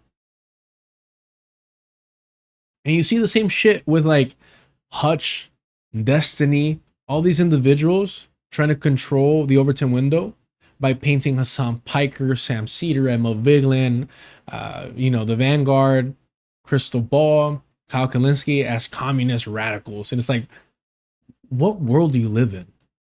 What are we doing here? Definitional thing. What, in your mind, is the difference between socialism and communism? I think, to me, the fundamental differences, there's many. Yeah. One prevailing one is democracy. And I believe that democratic socialists are fundamentally pro-democracy. And we believe in the ballot box. We believe. Unlike those filthy fucking commies, those dirty fucking reds that don't believe in democracy. I love this answer, man. I love it because not only do I tell you, don't fucking call them Democratic Socialists. They're Democrats. Hell, they're National Socialists if you want to give them the socialist brand. But this is the best answer because it's like, oh, the Democratic word in front of socialist means a whole lot to them. What it means is that they're fucking anti-communist. A Democratic Socialist is an anti-communist. That's what I'm saying. They are our fucking enemies, and we should treat them as such. They will line us up against the wall every single fucking time. Believe in in respecting the outcomes of elections and governing democratically and ensuring that the ideas and policies that are implemented are won through popular vote and popular opinion. And so I think that's why so much of what we focus on is also making sure that we are providing for the majority of Americans, guaranteeing health care, raising wages, strengthening the right to a union. And I think that that's at its core what we're about. Are you still a member of Democratic Socialists of America? Of the Not quick enough, but to wrap up on that question, yes, they're anti-communist. That is their fucking role.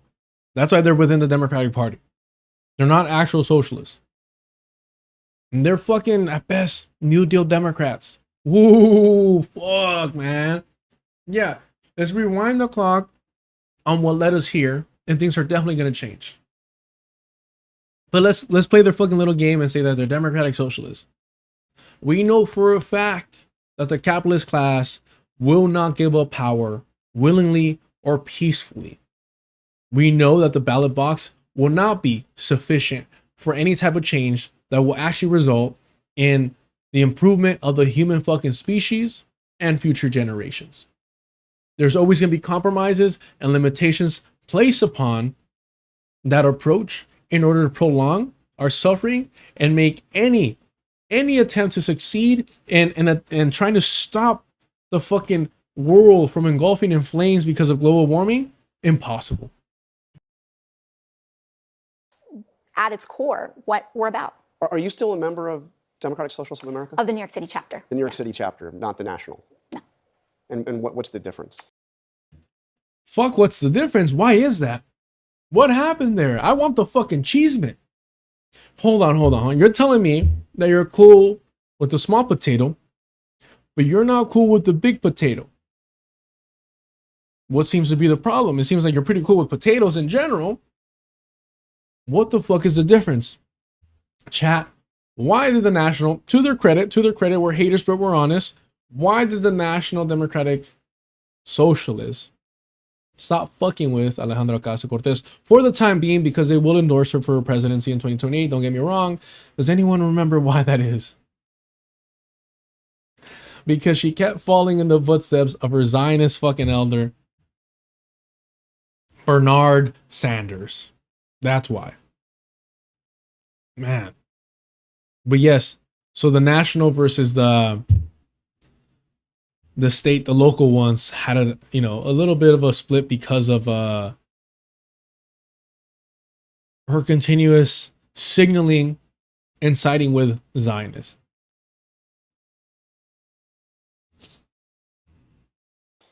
So every DSA chapter is formed locally. Yeah. And so the New York City DSA chapter, those are folks that you know. It's kind of like your local union chapter. Yeah. And yeah. So, because I know there was that strange moment in 2024 when the national chapter took away your endorsement. Yes. But I love how fucking messy this was being.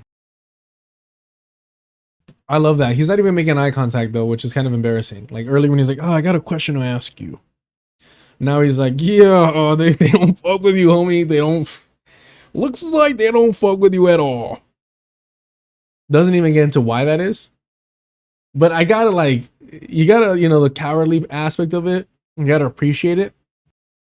Local union chapter. Yeah. And yeah. So, because I know there was that strange moment in 2024 when the national chapter took away your endorsement. Yes. But I was looking through the DSA program, and this is the national. What a fucking coward. What a fucking coward. There was that awkward little moment, little tidbit kind of situation where they took away your endorsement. And then immediately just shields himself. Why? Program. I'm sure you've seen the document. It was adopted just a few months ago. But some of the positions here: defund the Department of Defense, close overseas military bases, abolish the police and prison system, grant amnesty to all immigrants in the U.S., replace the Supreme Court and executive judiciary with chosen by lower to Congress, abolish the Senate, public ownership of corporations and essential industries. I mean, those are some positions that you're going to be hearing a lot about this fall from Republicans. And I think we're also going to be hearing a lot about Donald Trump's commitment to getting us into a reckless war in Iran, his collaboration with big companies to make sure that everything from gross. Hold on. Do you see what she just did? She's unwilling to defend those positions. She's unwilling to engage and stand her ground there. So she's immediately on the attack, which, hey, there's nothing wrong with it. But for me, it tells me that you can't defend your positions. If your approach is always attack, fuck it. That's your strategy. Go for it. But we know that what's happening here is that she is uncomfortable defending those positions because she does not believe in them. Groceries to rent stay sky high. And I think that people are less interested in these academic debates and they're more interested in how we're going to bring their bills down and make sure that they can afford to see a doctor. But do you see, I mean, are those positions you support? No, but I think that this is a free country. Everyone can have all sorts of beliefs and they can organize around them and you're free to do what you like and, have conversations with your neighbors. But my job as an elected official is to guarantee healthcare in America. And that's what I'm focused on and that's what I seek to do. And what do you say to the moderate Democrats who say, first of all, that they are capitalists and that those positions are going to doom the Democratic Party because, again, they're not positions they're supporting? Yeah, I mean, of course, they're free to have their economic identity as they like. And, in terms of dooming the party, the idea that there's a diversity of thought in America among everyday voting people is a fundamental fact of our country. I don't think that we should be worried about what somebody somewhere believes. I think we should be focused on what our plan to improve people's lives are. Another person who's been made an issue is Hasan Piker, who obviously endorsed Abdul Sayed in Michigan. You've been on his live stream, Hold on, before we get there, let's look at this. More from Political. I think that she has been so operational and just wonderful. Opportunist? No, operational. When Mama Bear is speaking about Alejandro Ocasio-Cortez. And this is August 11th in Sacramento, 2026. She has been so operational and just wonderful. I know it's a joy to work with her, and I think most members think that, and certainly Hakeem. And by the way, there's no higher praise in the Nancy Pelosi dictionary or anti-SU for that matter than operational. You say operational, that is high praise from Nancy Pelosi, believe you me.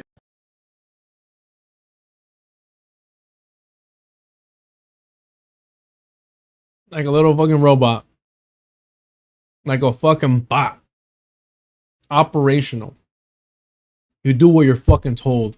You follow fucking orders. You play your fucking part. You play your role. Do what you were designed to fucking do. Operational. If you give me the compliment that I'm operational, you're letting me know that I'm not creative. You're letting me know that I don't have a mind of my own, that I'm not like willing to adapt and engage in a creative process, what have you. That's just me, though. Maybe I'm a little sensitive to shit like that.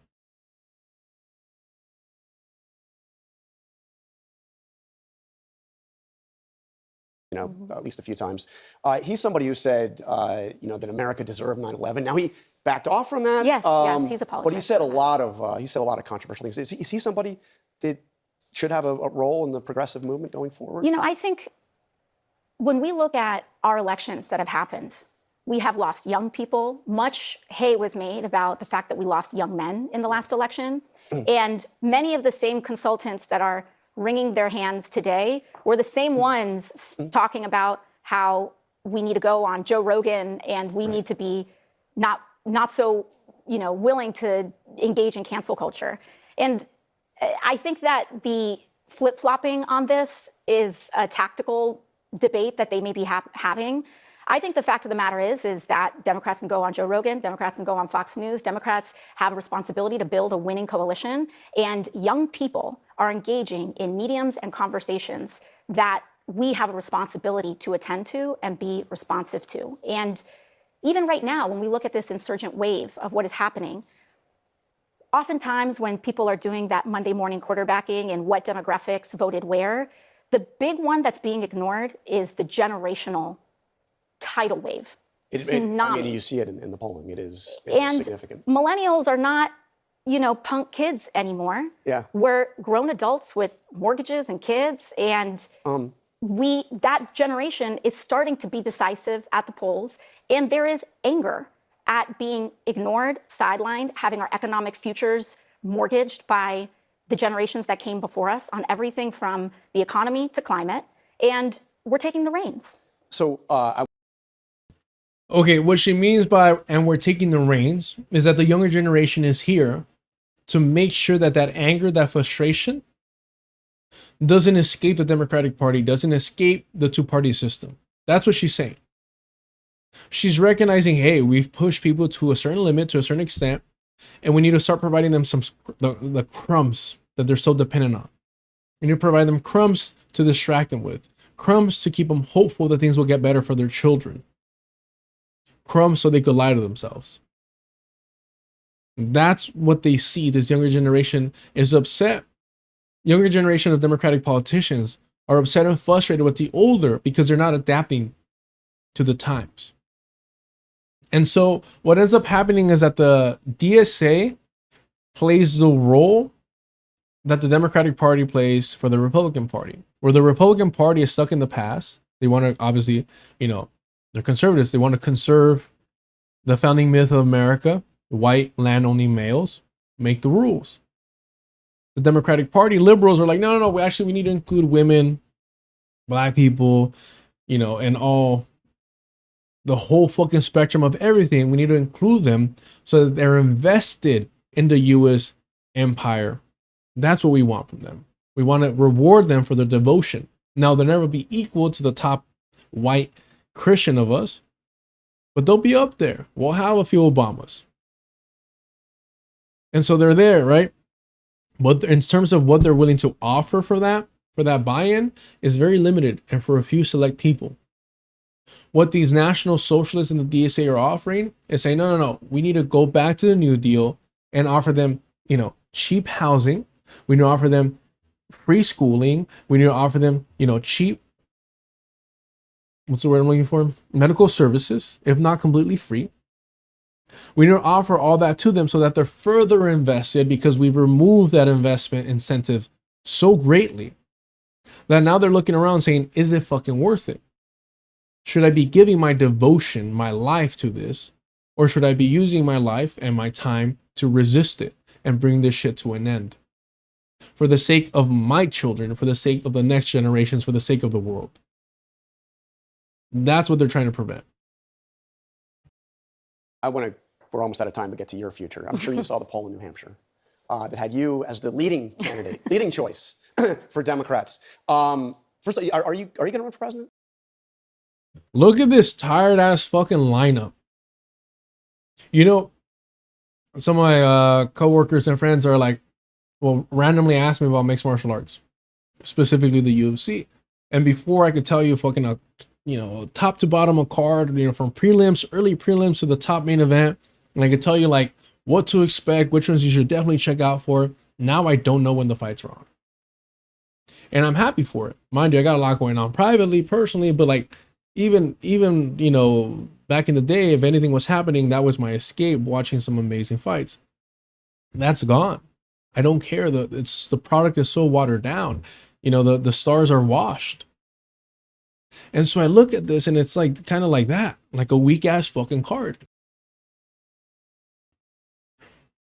Here it is.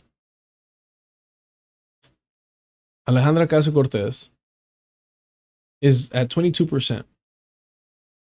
Because, she's young, she's youthful, hopeful, right? But has already proven to be willing to compromise all the ideals that she represents. So the people like her. Who the fuck is thinking about Pete Buttigieg? Who at your workplace, if you mention Pete Buttigieg, is going to remember that name? Do me this fucking favor, chat. In the comments, let me know what, to tell you. And go to your workplace, and, you don't have to make it political. Don't get in trouble. Just simply ask, hey, do you remember Pete Buttigieg? What was the last thing about him that you heard? Just ask that. Just ask that of your fucking coworkers for me. I want to know. I'll do it. I'll do it tomorrow. They're probably gonna ignore me because I'm annoying like that, and they'll be like, "Shut the fuck up, bro. It's 6. It's 6 a.m. We don't want to deal with this, right?" Oh yeah. Mark Kelly. Mark fucking Kelly is at 9%. He's beating Gavin Newsom. Wow. I love that Bernie Sanders, the Zionist himself, is still beating Kamala Harris. That's fucking hilarious. He's 84? Fuck. I will promise you right now. When Bernie Sanders goes quietly into the night, we're going to have a fucking celebration stream. All right? He's 84. So it doesn't matter when, doesn't matter how. I will fucking throw on a stream and we're going to celebrate. This is just New Hampshire though? Oh, okay, that explains a lot. Oh yeah, New Hampshire Democratic primary. Yeah. Thank you for that. I mean, either way, it's so far out that it's almost irrelevant, but still.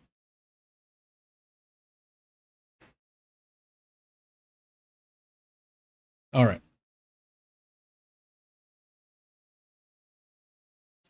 I want to do that or no, I think there's like 2 or 3 things here. Here we go. I have not heard this, so I'm interested in this. Do you think Woke One was crazy? Look, I think that each person has a responsibility to tell New Yorkers, to tell Americans when they're running for office what they believe. And sometimes what you believe can change, it can develop, it can grow. And I know that there are some for whom they still believe in that. I've made very clear that I do not believe in defunding the police, that I will not be defunding the police. And that to me, delivering critical public safety also looks like working with our police department alongside many other partners. And we've seen over the first 7 months of this administration what that can look like when we're talking about the fewest murders on record in New York City, the fewest shooting incidents on record in New York City. And that to me is how we measure a lot of our public safety. Thank you. We're going to. Do you think Woke One was crazy? Look, I think that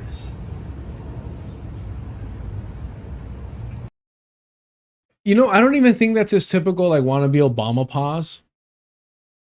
I think he's literally thinking about like, oh fuck, I thought we were done with this. I never thought I was gonna have to hear woke again. I think that's what's happening here. I actually think that what Alejandro Ocasio-Cortez did, by copying AOC apparently, by being inspired by him, was not an intelligent move. And that's what I mean by the fact that like she's not as politically savvy as she should be. Like there's no reason to bring up woke at all. And so now the rest of her colleagues, her peers or whatnot, party members are like having to deal with this question. And I do think that at this moment, Zohran Mamdani kind of like tripped up a bit. He takes a long fucking pause to answer. And I don't think it's because he's like grappling with his emotions or his principles. I think he's trying to come up with the best fucking bullshit line. And he does a pretty decent job, to be honest. each person has a responsibility to tell New Yorkers, to tell Americans when they're running for office what they believe. And sometimes what you believe can change, it can develop, it can grow. And I know that there are some for whom they still believe in that. I've made very clear that I do not believe in defunding the police, that I will not be defunding the police. And there's some people, some suckers that still believe in that. But me, a winner? Nah. Couldn't be me. Tishy, it's brunch time. Shall we? And the rapid response unit just escorts them to brunch. God damn, bro.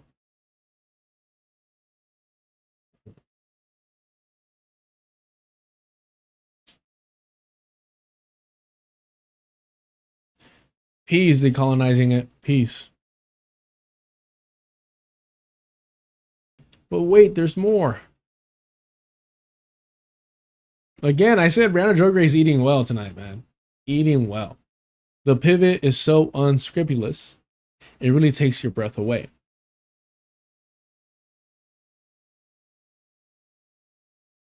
The push is defund the NYPD and refund all of these different social services. Each person has a responsibility to tell New Yorkers, to tell Americans when they're running for office what they believe. And sometimes what you believe can change, it can develop, it can grow. And I know that there are some for whom they still believe in that. I've made very clear that I do not believe in defunding the police, that I will not be defunding the police. And in the same way that when we talk about defund the NYPD, the entirety of the push is defund the NYPD and refund all of these different social services and things that actually create safety. The push is defund the NYPD and refund all of these different social services. What's unfortunate is this. It's from Fox News.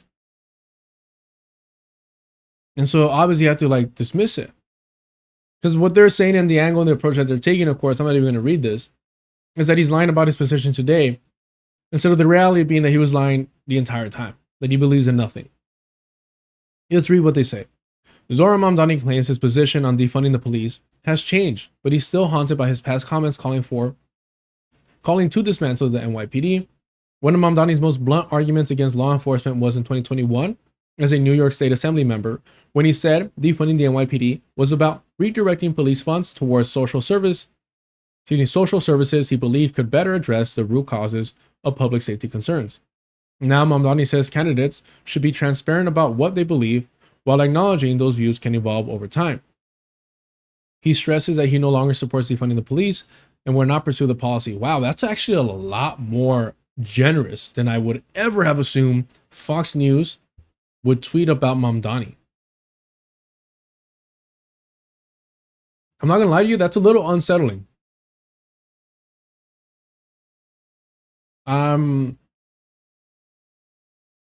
Should I be more worried about Zohran Mamdani?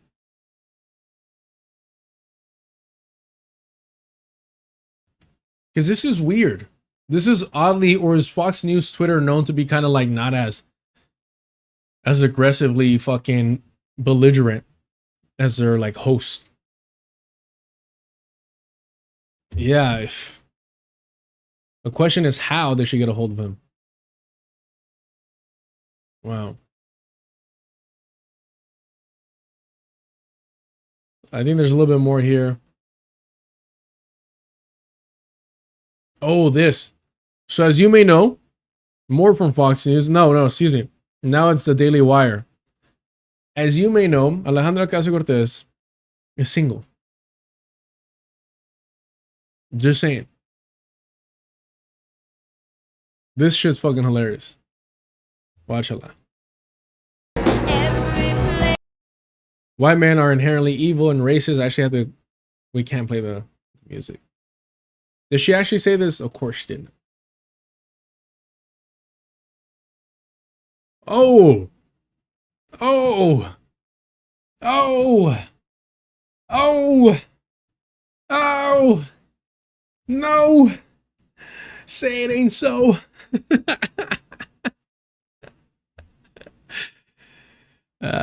Look.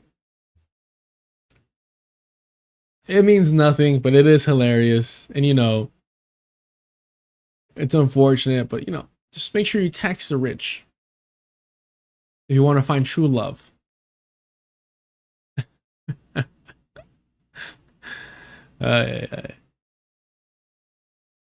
So good.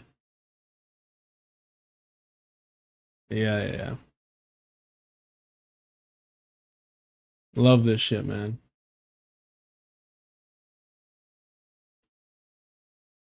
Later, I'm assuming you're East Asian for you to say that. Yeah, I don't know what y'all got going on.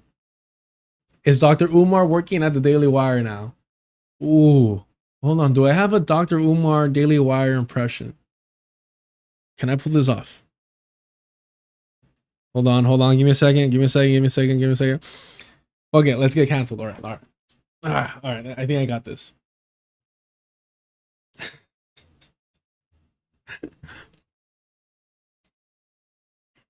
Damn, I forgot what his voice sounds like. I haven't heard him in a minute. Hold on.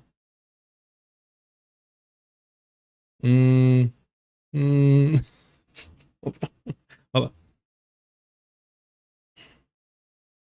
You're telling me, as a Jewish man, that you're not with a beautiful European Jewish Ashkenazi woman, creating a beautiful Jewish family, resisting the Christian white man, getting together, making sure that you both have a bar mitzvah for your future generations, making them a man. Do not let them steal. Can't fucking do it. Your tradition. I feel like I need to go deeper with it. I just need like which, by the way, he's one of the fucking funniest people ever on the mic. But yeah, I was just trying to like finesse it there a little bit. I'll work on that one. We'll work on that. We're gonna workshop that one. You know? Yeah. No, man. Ay.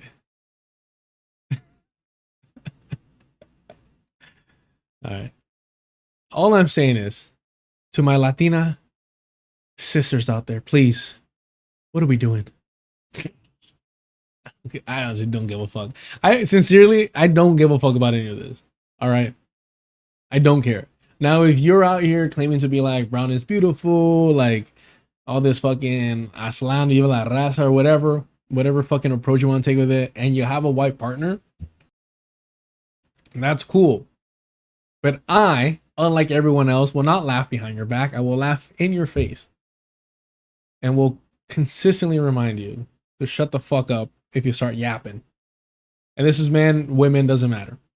Non-binary. If you're brown and you're all about fucking loving yourself and loving brown people in the community and all this shit like that, and you have a white partner, I will roast you to your face every single fucking time. I will ask you how Chad is doing. I will ask you how Karen is doing. I will ask you how your diet is going.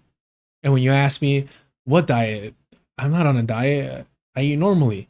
I'll be like, oh shit. No. I assumed that she was trying to like get you to cut back your portions, so she's cooking that way for you like that. Or like, I assume that you're racist because your white partner is racist. But it must be something different. It's fine. It's cool. All right. Verbal blackface is wild. We're done with this? Do I want to do this? Yeah, we'll do a little bit of this. Fuck it. Because I do need to start the clip channel.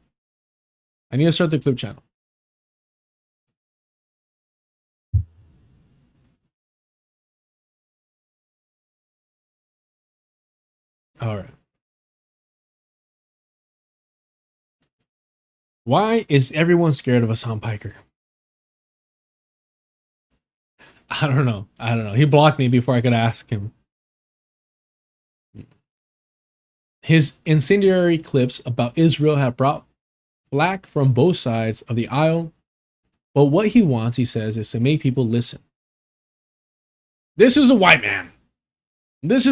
Bro. I have never looked this white a day in my fucking life, and I don't even have the best lighting going on. This is a white man, bro. Do not let them fool you. Do not let them tell you otherwise. This is a fucking white man. All right? But there's something here that I want to point out. Two things, actually. That is just, diabolical. I appreciate it. Let's see if I don't spoil it. Here we go. As Piker's audience has grown, he has also become a target. The New York Post sent a drone to photograph his house. He says Fox News has someone whose sole job is to watch his streams and take notes. Quote, I'm like a new transgender.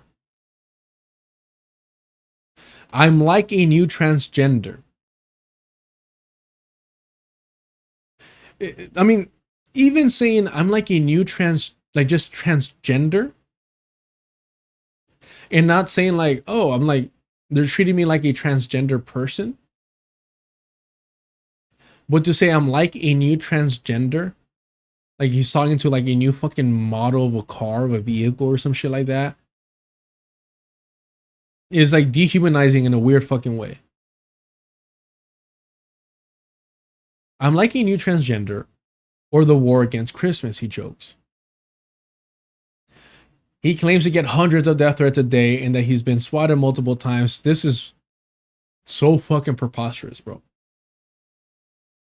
When you get swatted, you don't have the fucking options to be like, oh, I'm going to have my butler, my assistant tell him everything's okay. He's been swatted multiple times. He streams 7 days a week for over 8 hours a day. We've never seen a SWAT ever, including one raid that ended with Hannah in handcuffs.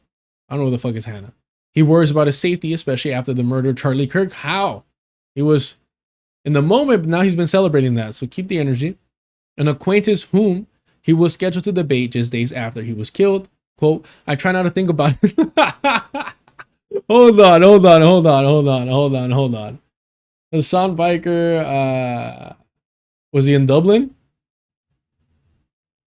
Bar, something like that.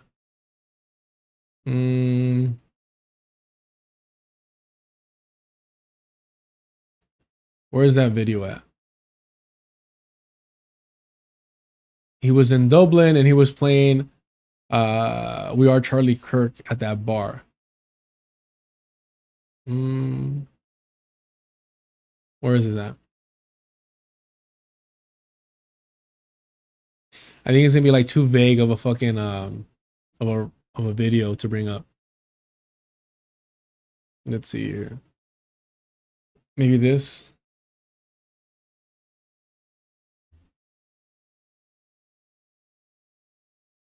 Nah, I'm not gonna find the Dublin one. That shit was hilarious. He was drunk. Maybe this.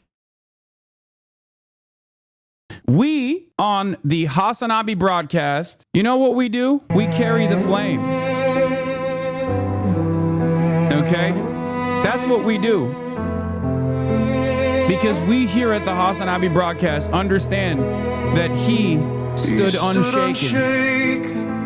He was a voice in the storm. He was a man of conviction. Which, look, it's funny and all, if he wasn't fucking crying, pissing himself, defecating in his fucking pants while streaming when the news broke that Charlie Kirk was assassinated. What did I do? I reenacted that shit for y'all. Let's see. Reacts to, yeah. It should be here. That was devastating. Holy America is so absolutely This is insane. I never thought I would see something like this. Was it a handgun? But I guess if there's one country where something like this could happen, it's this one. Hasan Piker is a 30. Guys, what's going on? This country, man. This country, guys. Does what I do, but you know, on the opposing side, I have a lot of opinions and a lot of feelings right now. One is that this is a person that I have known and have been that I've debated in public settings since 2016. He was set to debate Charlie Kirk at Dartmouth College on September 25th. It is the most horrifying thing I've ever seen. It is the most horrifying thing I've ever seen. Wow. Chat, was that the most horrifying thing you've ever seen? Where does that rank? Where does that rank for you? Wow. That is pathetic. Let's see if I can find what I'm looking for here real quick.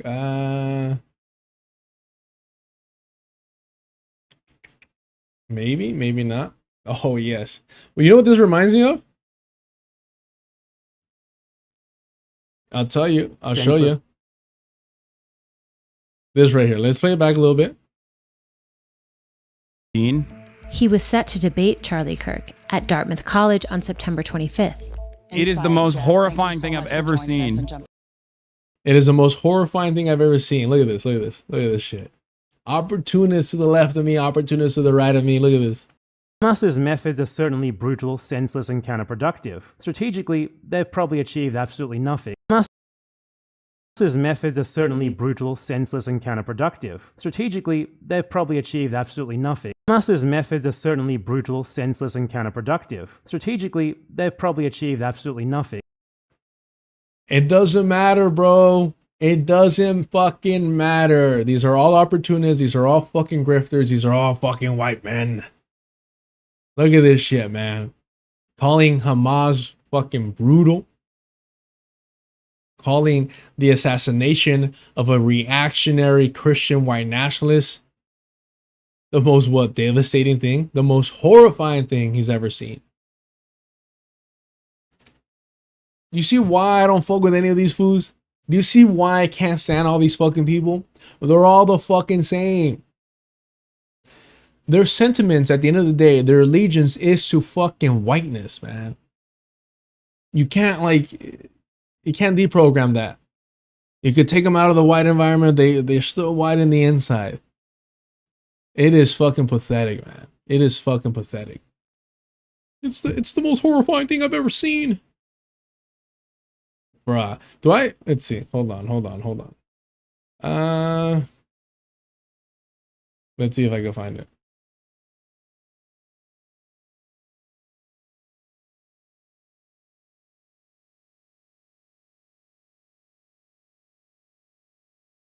Yeah, it's right here. Hold on. I'm definitely not logging into that shit. Hold on. I don't even know how I would play that anyways. Actually, do I have? Let's see. Was I already? I'm gonna assume it's this one here.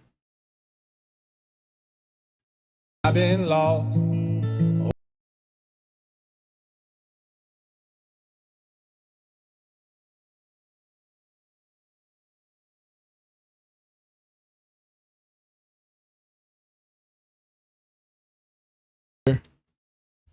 Yeah, it's this one right here. Shout out to the OGs in the chat 11 months ago. And you're still around. I appreciate it. Where was it where I'm like, I can't show you what I'm seeing on screen? Where was it? It had to be this one, right? This is the one downside of always wearing the same fucking clothes. Was it not here? I could have sworn this was... When did we lose that hero, that inspiration? And I had to have changed the name of the stream when it happened.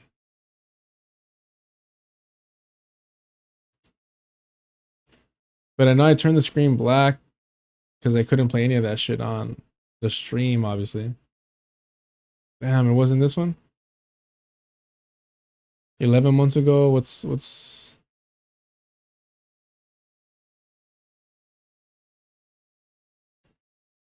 Yeah, I just don't remember. You would think that... Oh yeah, it does have the search bar. Okay.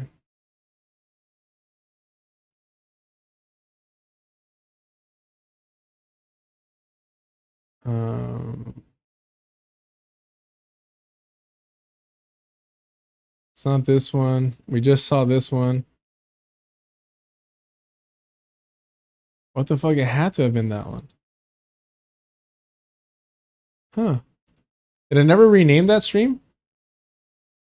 Interesting. No, I just don't think I renamed it for the live.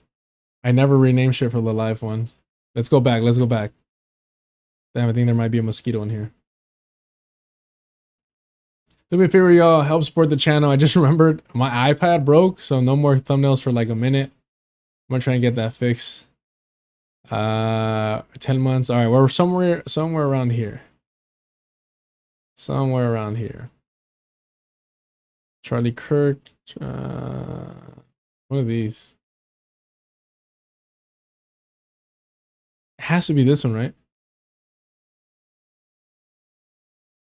Yeah, it has to be this one.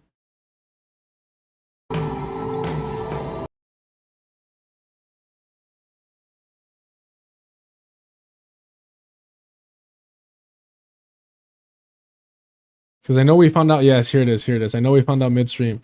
This was my reaction. Now Hasan over here saying it's the most terrifying thing I've ever seen. I'll reenact it. Just get it right. Let me just get it right. Oh, yeah. He got.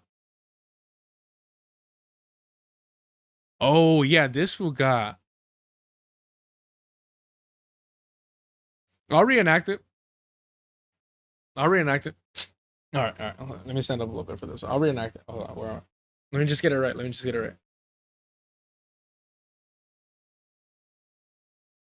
Okay, so he did this. I'll reenact it. So he's talking. I believe he has a mic on his left hand. So my phone's going to be the mic. All right. I can't show you this, but this is Charlie Kirk. This is a mic in his left hand. Put it upside down. When he's talking, this is from a distance too. On the grassy knoll. This is where they're taking this video. And he puts the mic down. He's holding the mic and he puts it down. Then he does one of these. Right? That's what happened. He's talking, puts the mic down, 2 hands, and then does one of those.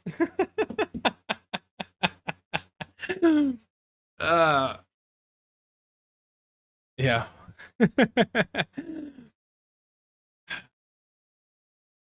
Yeah, breaking news. Charlie Kirk has not respawned yet. He is having troubles reconnecting to the server. Fuck that fool, bro. I am who I am. I am who I am. I don't have to pretend to be anyone fucking else. I'm a flawed human being, but I am who I am, and I don't gotta pretend to be anything or anyone else. All right? My life is too complicated for this fucking nonsense of acting like this. Meanwhile, it's the most horrifying. Sorry, chat. This is the most horrifying thing ever in all of American history. Fuck out of here, bro. It is the most horrifying thing I've ever seen. And jumping on with us for a call. And if we could get a little serious, this is already like after we've been forced to see in real time the genocide against Palestinians. This is only a year ago. So how the fuck can this be the most horrifying thing you've ever seen? It probably wasn't the most horrifying thing I saw that fucking day. I don't know, man. To me, this is pathetic. But it gets better, don't worry. I try not to think about it. I do take measures, though. I will not elaborate on them. Sure, buddy. Sure, buddy. However, there is one more thing that I want to check out. Oh, this is funny. I have not read this at all, by the way. At the end of the stream, Piker is pretty wiped. Bro, are they making fun of him? Or is it like serious? Hold on. Streaming is, yeah, harder than. Can we get the original fucking stream and not somebody covering it? Because it's so fucking hard to just get an original fucking source here. Primary source, if you will. Hasan Abi thinks that a 9-to-5 job doesn't suck the soul, but a real job doesn't suck. Real job can be gruesome, but a real job doesn't suck the soul out of you. So when that clip got taken quote unquote out of context, Hasan responded with his own minute clip of the context. And instead of making him look better, I think it made him look worse. A real job does not expend your social battery. 9 hours of constant performance taps you out from social scenarios. After 9 hours of that, I could probably do physical labor. When all he has to do is... Let me tell you, I'm grateful every fucking day that I'm not doing the fucking physical labor. That, like, the older men that I grew up seeing fucking shine or rain, rain or shine, go out and stand in front of the Home Depot for work. I'm just grateful that that isn't my life. I'm just grateful that my body is not getting destroyed like that to the point of needing to, you know, use alcohol to self-medicate. Because that's what it is. Cuando los tíos, los abuelos, they all come over and they're drinking after a hard day of fucking work. It's self-medicating for the pain that they're experiencing of just tearing their bodies apart to put food on the fucking table and a roof over people's heads. But yeah, oh man, after that I could just, I do physical labor. You've never fucking done physical labor day in your life. I think he's only had one job before streaming, and that was like a telemarketer for TYT or some shit like that. But yeah, sure, buddy. At the end of the stream, Piker is pretty white. He calls this time the dead zone. Oh my god. Usually he just eats dinner and crashes. But one night, I tag along on a rare evening out. Bullshit, bro. To a party for the premiere of a film from his buddies and the Dirtbag Left podcast, Trap House. Piker could dominate a scene like this, but unlike his alpha bro online persona, in real life he's gentle, reserved, and a little bit awkward. He has a tendency to fiddle nervously with his fingernails and lapels. He spends a minute by the bar chatting with Hack star and fan of the podcast Hannah Inbinder, then grabs a Sapporo, the drink, and hits the back patio to talk to a friend about Grand Planner's implosion. Jesus. After the screening, he congratulates the guy and takes a few selfies with the fans, but when everyone else heads for the after party, he bows out. I gotta head home. It's almost my bedtime. I have to stream in the morning. Yeah. Whoa, hold on. Oh, I swear we're gonna wrap this up. The next day, Piker's family is over. His mom lives nearby in an apartment he got for her. Whoa, hold on. He said he had to get a mansion, a multi-million-dollar house to house his family. What the fuck? And so now he got her an apartment outside of the mansion? Hold on. Fuck it. We're going full hater mode right now. Petty bought a house, family or some shit like that. That was his excuse for why he had to buy a mansion.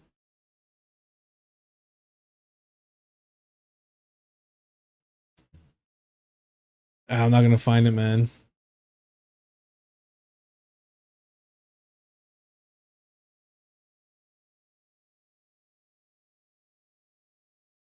That's hilarious. Okay.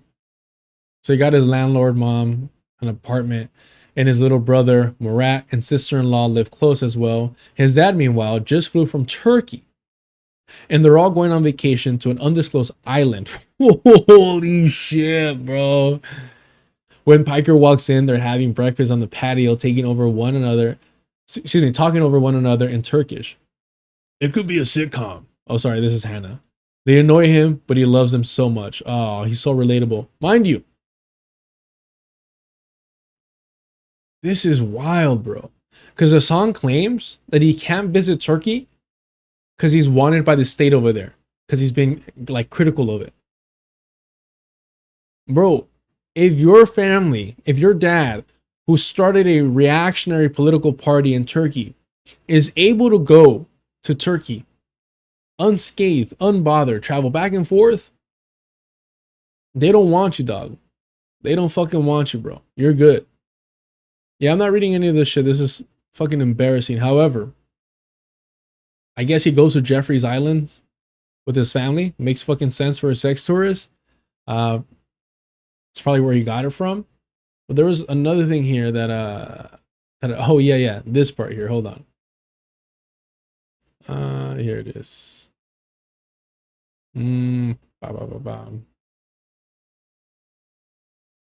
Let's see. Oh, here we go. For a Marxist, Piker's job is about as pure capitalist as it gets. He controls the means of production, and his profits are based entirely on the market. A subscription to his channel runs $6 per month, with nearly 50,000 subscribers, minus Twitch 30% cut. That's somewhere north of $2 million per year. His only business expenses are travel and Hannah. Who the fuck is Hannah? Is that his dog? He doesn't run ads or do brand partnerships, though many have tried. I tell them to fuck off. On the other hand, a lot of advertisers might not want to partner with a guy who said his favorite flag is Hezbollah's, performative as fuck.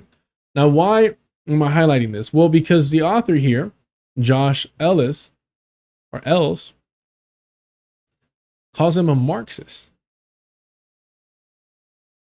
A Marxist. Let's see about that. Let's see what a great journalist this individual is.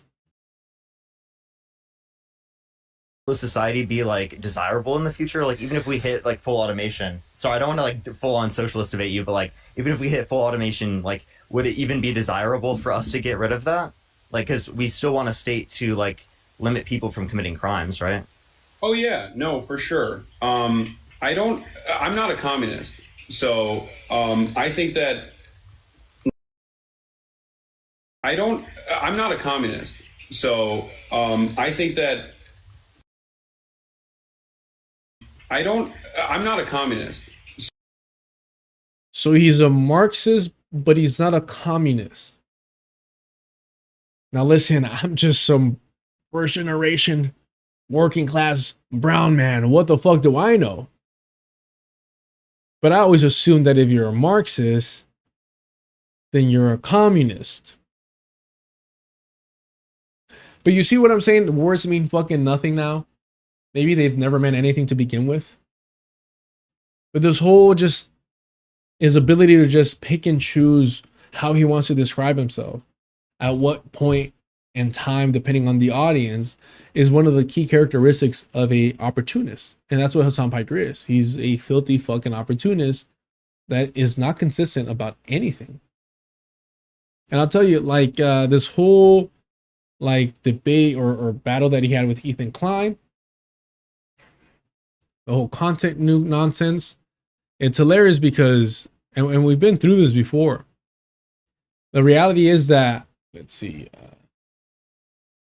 content, or should I just put nuke? Yeah, I might have to. I don't know why this video never shows up on my history. Maybe, and it's not unlisted because I can find it on. Oh, is it this one? No. Let's see.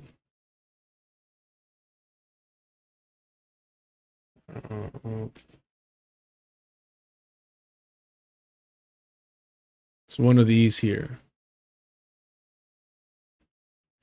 When he was in Japan, it's his friend. Hold on. Yeah, he was best friends with Destiny, which again, sex tourist and a sex pest makes perfect fucking sense. But where is the? They pull up the name of this stream here, the Japan stream.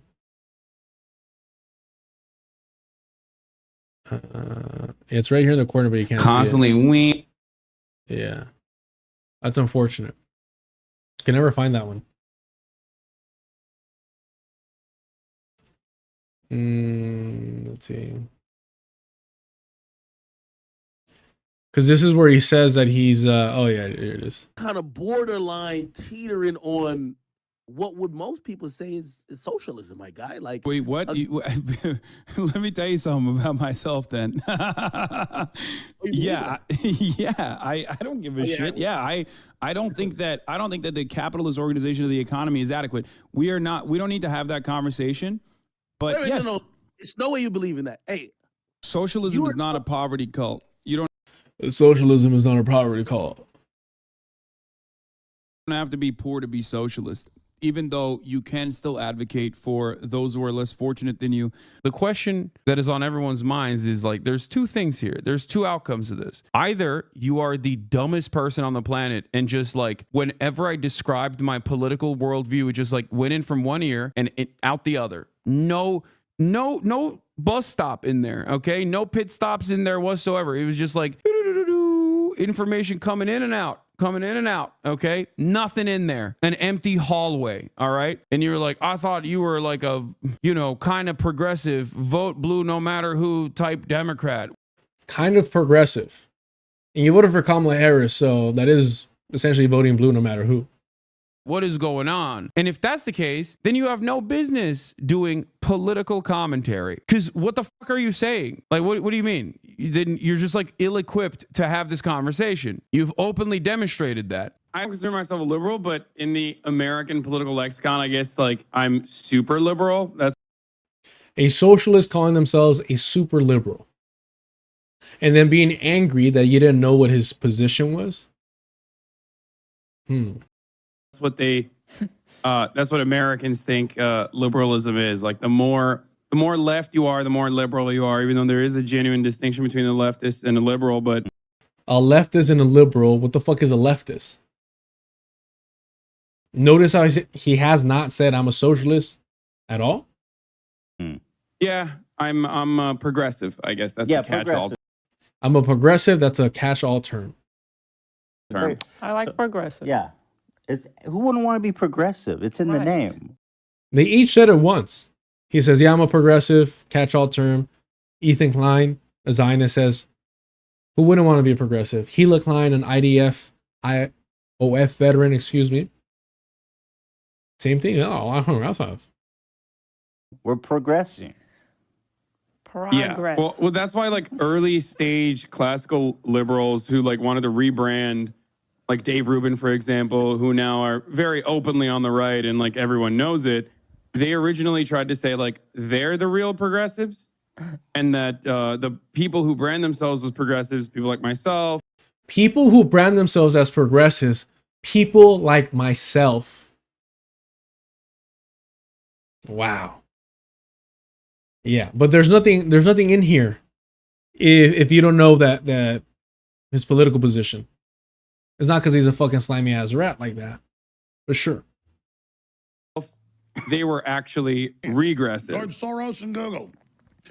He wears jackets that say back. And then look, pretends to be a commie over here. Fascist. Yeah, I know. I suspect because what's offender? He just getting himself a socialist and go through the minutia and the process of explaining how that secretly the truth between democratic openly state. I wanted to hear him talk about his commie gear in the background. All right, we're done with that. But yeah, remember Hasan Piker is the new transgender. Amazing. Give me 1 second, y'all. Give me 1 second. You got a problem with that? Yeah, let's find something to watch real quick.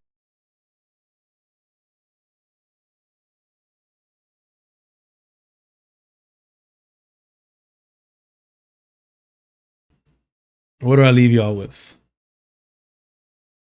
Do me a favor, y'all, hit the like button. Subscribe to the channel if you haven't. Hit the notification bell if you want to know when I go live. Consider supporting the channel. Super chat, super stickers, memberships are turned on. Check out the Patreon. $2 gets you access to the Discord. And if you want to make sure no one skimps off the top, hit up the Cash App. Any and all help is truly, truly, sincerely appreciated. Let me make sure that I have something here for y'all. I'll be right back. I mean, I guess in a way we could just continue watching that Charlie Kirk.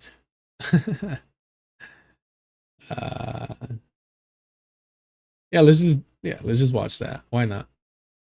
I'll be right back, y'all. Kissing it? I mean, I don't know, man. That was a long distance shot too, not gonna lie. I don't know what I can't show you, unfortunately. But yeah, he does one of these. He's like oh man.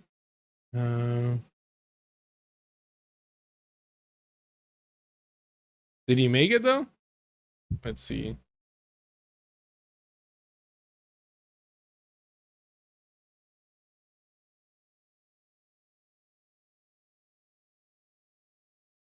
Oh, that's hilarious. I think I could show y'all this.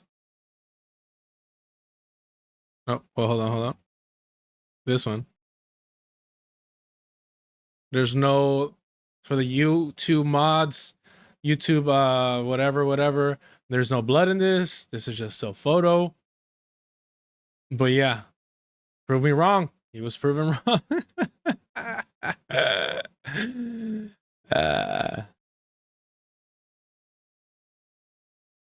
I mean, could not happen to a nicer, more patriotic, more Christian individual. It's just truly heartbreaking. Guys, violence is not the answer to combat fascism and Christian nationalism and white nationalism. This is not the answer. Everyone, please recognize that this is contributing to white genocide. So please, I disavow this completely with all my heart. This is a cruel moment, and let's all take a sip. Let's all take a drink for Charlie Kirk. Let's pour one out for a real one.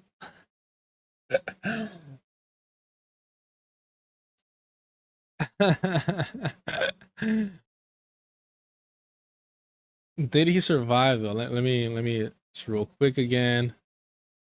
Just in case while I scroll through.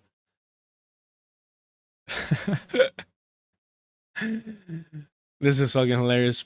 Pray for Charlie Kirk. And it's it's the scene. By the way, this Eddie Brock is diabolical. This Eddie Brock is diabolical because he just lost his girl and his job to it. And got a super chat from George. Thoughts and prayers. Yeah.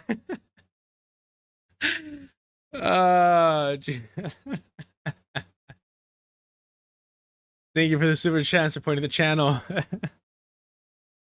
Holy fuck. That's fucking hilarious.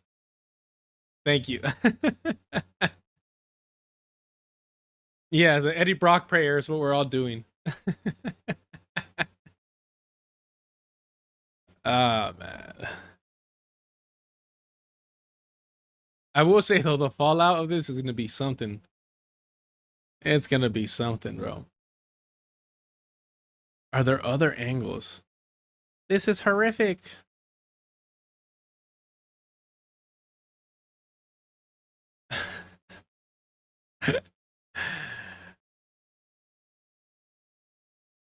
But is he still yeah,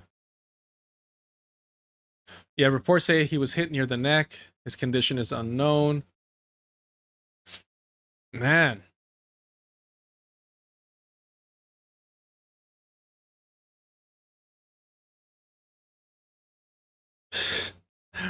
Is he this is a good one. You tough, right? He'll be all right. People get shot every day, B.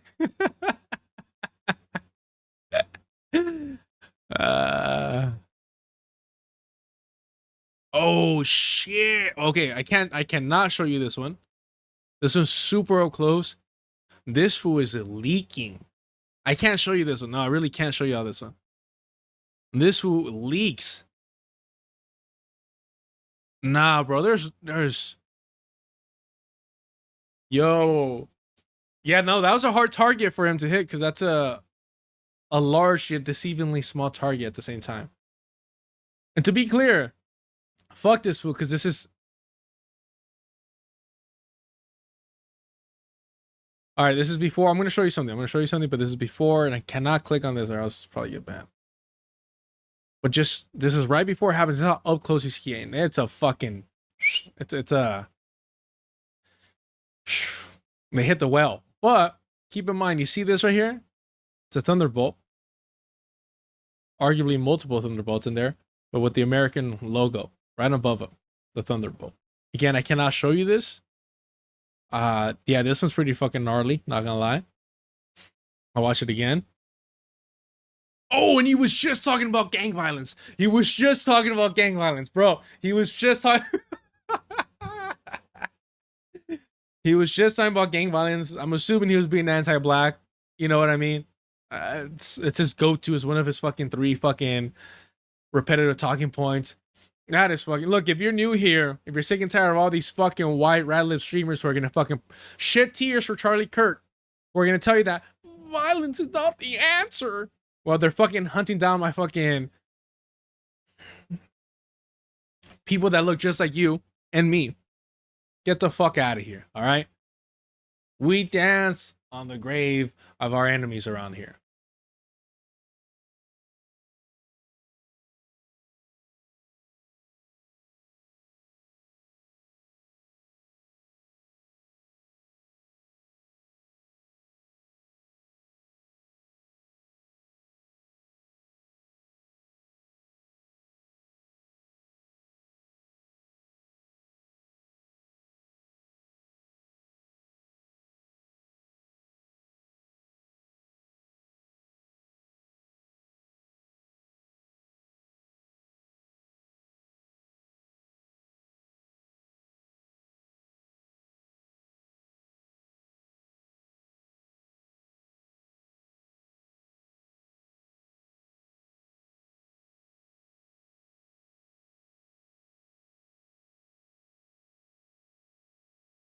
Oh.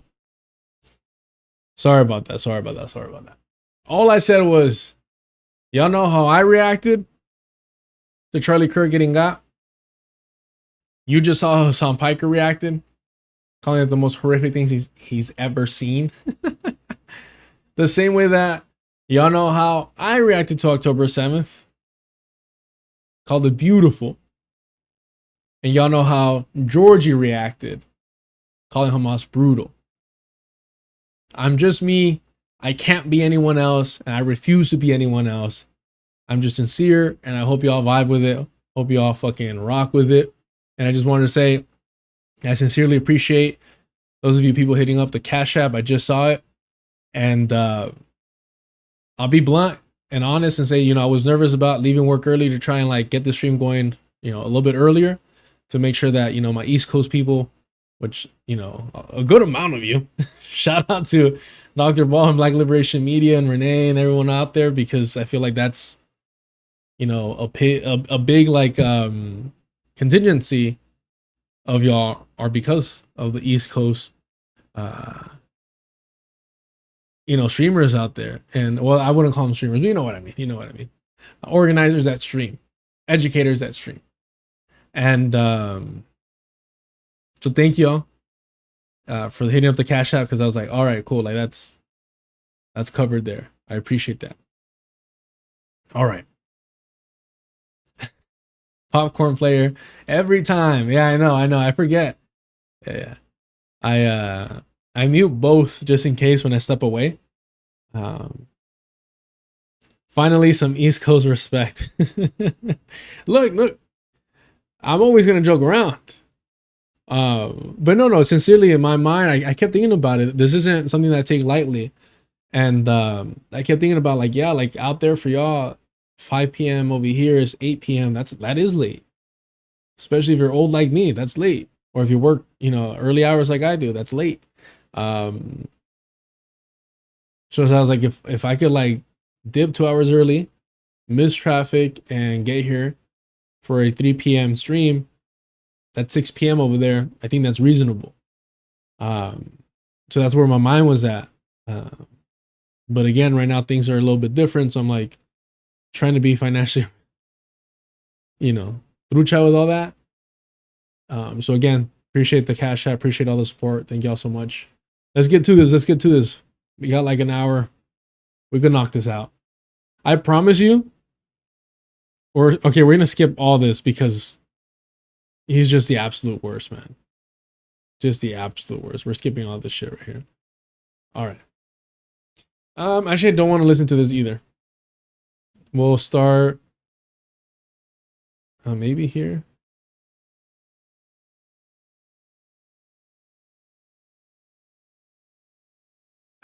It's just so bad, man. It is really bad.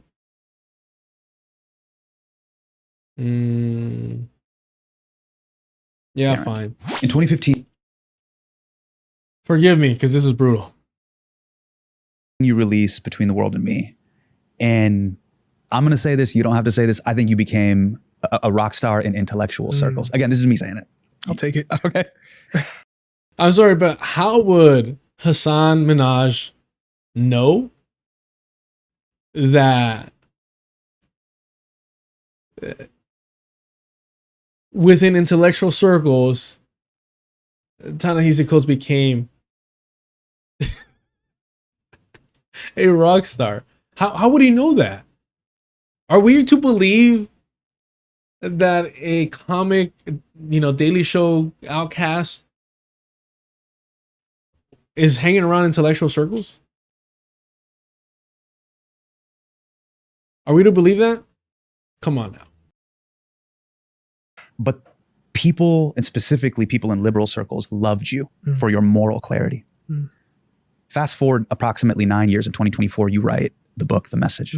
How did you make sense of the reactions to, in 2015, you articulate a pretty clear domestic moral clarity. And in 2024, you articulated a foreign policy moral clarity. But how did you make sense of these disparate reactions? It's tough for me to answer that. And I'll tell you why. I have given up on trying to understand other people's reaction to me and my work. And I don't say that like out of anger or out of disgust or anything like that. It's just impossible for me to see. It's very hard when you're in it to understand like what is going on around you, especially, frankly, given the level of reaction, both to Between the World and Me and to The Message. Right. It's very, very difficult because my experience of those books are almost certainly different than what it looks like to somebody watching the experience. I mean, I can start with like The Message, right? Most people's experience of that book probably begins with like, my interview on CBS, right? I imagine if I took your name out of it, took away the awards and the acclaim, took the cover off the book, the publishing house goes away, the content of that section would not be out of place in the backpack of an extremist. And see, if you're only showing this, you're painting like a radical image of Ta-Nehisi Coates. And here's why. He wraps up, this individual, this Jewish man, if you will, wraps up the interview, this segment, by saying you're invited to, I don't know what the fuck Jewish thing he says, you're invited to the temple, you're invited to whatever, right? Like you're still invited, you're still okay. Even though just a couple minutes before I said that your book is equivalent to Hamas literature. Because it's all performative. And I do think that at the end of the day, Ta-Nehisi Coates is normalizing liberal Zionism. But he's doing it in a lot more subversive manner than somebody like Sam Cedar, Peter Beinart, or even Hasan Piker. Yeah, that was, a contentious interview, but I expected it to be contentious. There's no way in the world I was going to say what I was going to say and it not, be, contentious. Yeah. But what I remember about that is not so much the media. I remember that in every city we went to, we tried to, we would have these very, very private meetings with the Palestinian American community in those cities. And that is what I remember. And my experience of that is people cooking. You know what I mean? Like the food, I'm trying to be that person. Yeah, no, hospitality. Like the incredible food. Yes. Yeah. You know? Look, I'm sorry. I understand this when you're white and you don't know what good food tastes like. I understand this when you're not well traveled and you don't know what good food tastes like. Ta-Nehisi Coates is neither of those things. I'm sure Ta-Nehisi Coates is around people that actually know how to cook. I'm sure that he's traveled to places where they serve great fucking food. So I do find it weird that he's like, yeah, in the middle of these group of people experiencing a genocide, the one thing that stands out the most is food. And now, it's not that I don't believe him. It's just that it's so convenient because it's such a unifier, such a safe thing to say. And look, this is an hour and 11-minute interview. He continues to bring up the food thing throughout it, to the point where I have to stop and be like, okay, what is the reason for you to just hyper focus on the food, on the food, on the food? Is it to disarm? Jesus Christ.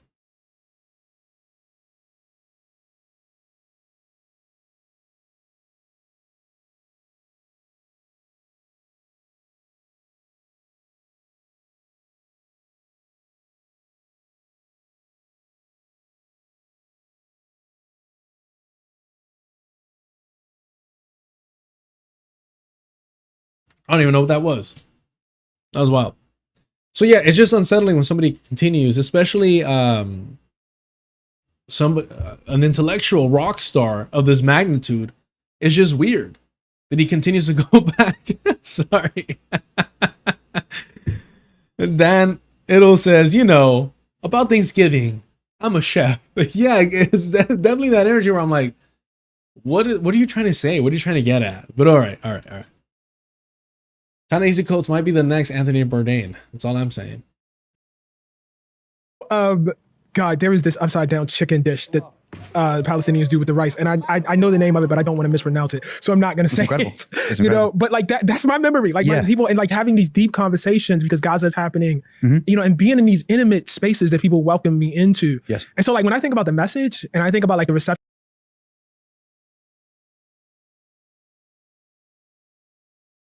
All right, hold on. I hate it here. Hold on. It's fine. I'm gonna break this fucking camera.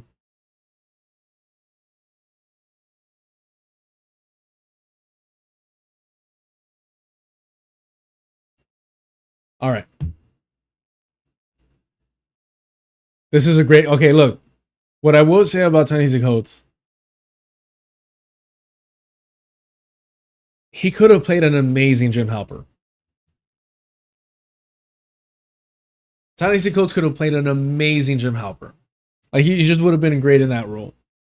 Right? I'll give him that. How about that? I'll be nice and I'll give him that much. But yes, honestly, this is a little gross. Yes, exactly. Thank you so much. Second stories. While Gaza is happening, I was going to pull up the transcript so we could read it.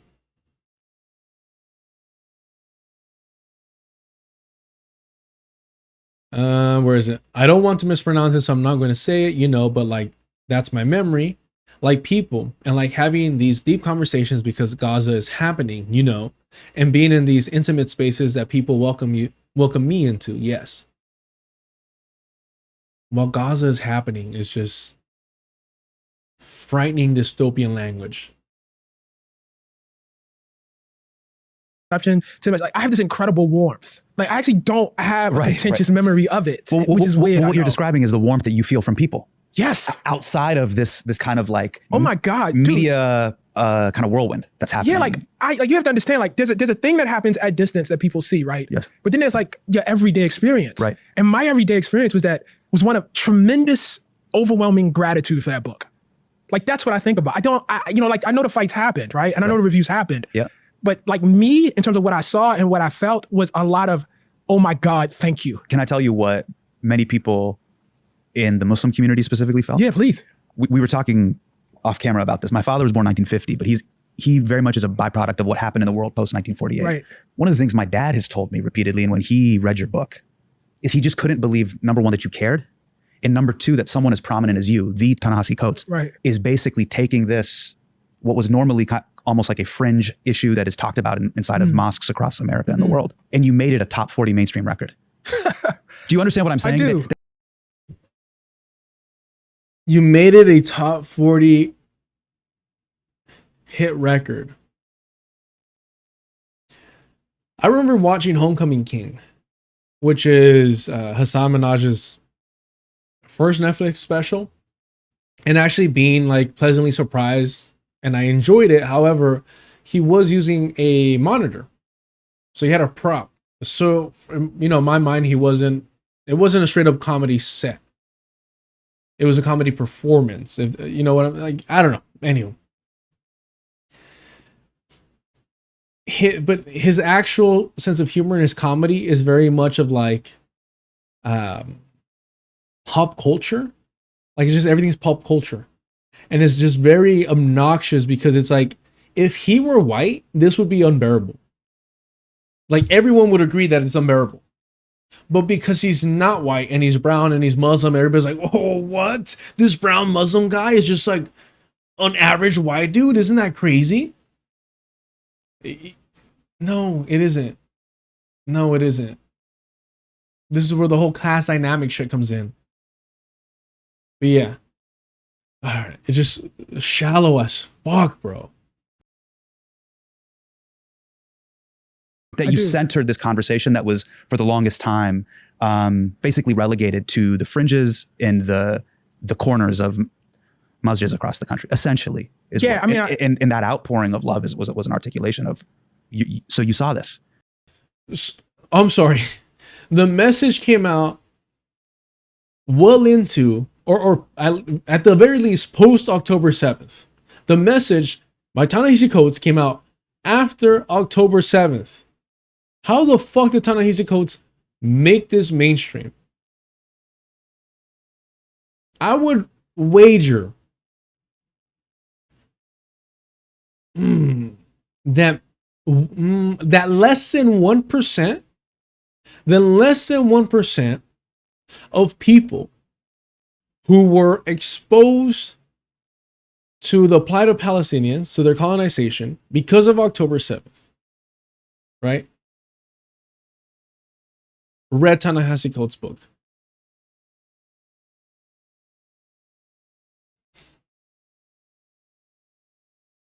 Just in the US. Fuck it. Just in the US. I would say less than 1% of the people made aware of Palestinians and their plight and their colonization and their resistance because of October 7th have ever fucking read the message by Ta-Nehisi Coates. Hell, I would go so far as to say the chapter on Palestine. What do y'all think? Over, under, I don't know. If it's more than 1%, I'd be fucking shocked. You're seeing this and you're validating that. Yeah, and from my perspective, if you believe that I was sincere in what I wrote in Between the World and Me, if you believe that the output of my work was sincere, it necessarily had to lead to this. Mm-hmm. You know, now I get it. People write things all the time and may or may not be, you know, sincere. But for me, this was like pretty obvious. Like it was like where I was supposed to go, where I had to go. And after I saw what I had to write was pretty clear. I get that, and that's the reaction I've gotten. And again, like, because I wake up with myself and I go to bed with myself every night. You know, and my wife too. But you know what I mean. I live with myself. What I'm saying is my experience. My day-to-day experience is like my own conscience, my community, my wife, my kids, my friends. And like, there are certain morals and certain ethics that exist in this private world. And anybody who could see that would say, of course he did that. Of course, any of us would. Yeah. You know, like that would, like, this is what is demanded of you. This is what has to happen. And so again, I mean, I think where you started off is actually, you know, quite correct. Because from the perspective of, if you take the metaphor of the rock star, it obscures that person's private life. It obscures that person's private existence. They become a symbol of something. But there's a person inside of that. Right. Yeah, outside of that avatar. Yes, of that avatar. Exactly. Celebrity. And so that person, you know, is me. And so, yeah, I mean, you know, the message is what, you know, just what had to happen. I enjoyed the reception to the message much more than I enjoyed the reception to Between the World and Me. Really? Oh, yeah. Yeah, I did. Okay, I'm sorry. I just wanted to skip a little bit of this because he talks about like just how difficult it is to be a rock star intellectual. we don't have time for this shit right here. live that way. Yeah. It's a lot easier. I think one of the things that I just wanted to piggyback off of what you're saying, this passage that you wrote in the message has resonated with me. The moment I read it, it stayed with me, and I've gone back and revisited it repeatedly. And I think it doesn't just apply to Palestine or current political discourse in America, but it's this idea of walking the land. Mm-hmm. You're bridging two ideas here. You obviously talk about going to Dakar, but also going to the occupied territories. Mm-hmm. But if you don't mind, I'd like to read this passage to you and we can unpack this. Yes, please. You talk about walking the land. You say you have to walk the land. You have to see the elevation for yourself, the color of the soil. You have to discover that the ravine is really a valley and that the stream is in fact a river winding south from a glacier in the mountains. You can't know any of this beforehand. You can't logic your way through it or retreat to your innate genius. A belief in genius is a large part of what plagues us. And I have found that people widely praised for the power of their intellect are as likely to illuminate as they are to confound. Genius may or may not help a writer whose job is, above all else, to clarify. Yeah. I've never read his work other than like some Black Panther issues. Mainly because I was interested to like find out like who the fuck is the liberal that brought democracy to Wakanda? I'm just like, I gotta read this shit. I started reading it. I'll be honest with you. From, as far as I got, homie likes to make his characters yap a lot to the point where like, I think when it comes to comics, and I am saying comics, not graphic novels in this case, is you need to have a ratio of action to yapping that is reasonable. All the yapping needs to build up to scrapping. That's just the way it is. It's a comic book.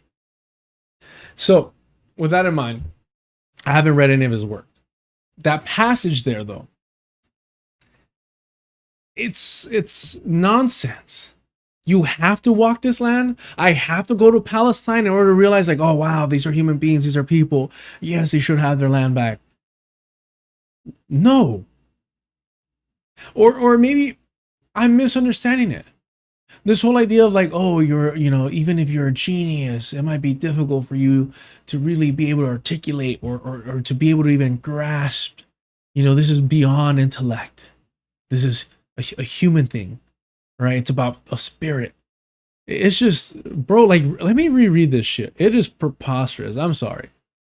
You have to walk the land. Nope, you don't. You have to see the elevation for yourself. No, you should not have to. You should not have to. To say that Palestinians deserve their fucking land, you don't need to go survey it. I'm sorry. The color of the soil. Fuck around.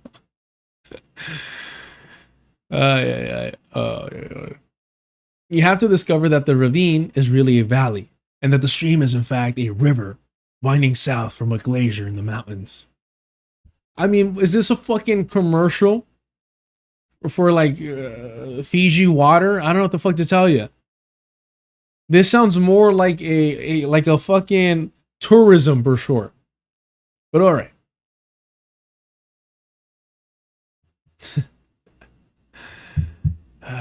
You can't know any of this beforehand. You can't? You really can't? Wow. This is like the annoying ass people that are like, bro, you have to visit it. You can't form an opinion unless you just honestly and genuinely, you have to be there.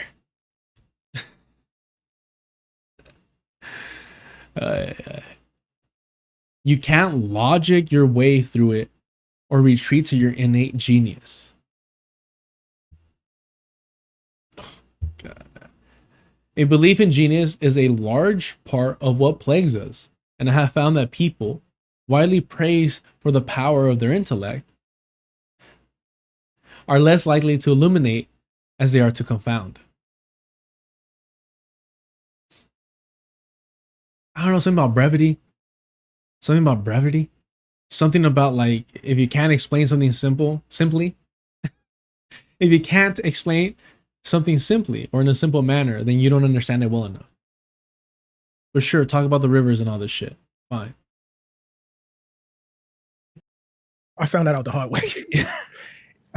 Have you seen this up close with your quote unquote intelligent friends trying to logic their way through arguments? Because I feel like what you wrote here is kind of for lack of a better term, a low-key diss at 99.9% of American discourse. I mean, really. Yeah, really. no, it is. I have a number of, frankly, I don't have any friends like that, which is fortunate. That's great. I certainly have had colleagues like that. Mm-hmm. And I certainly have had, people who are kind of, I guess, certainly there are people in media like that. Let me put it like that.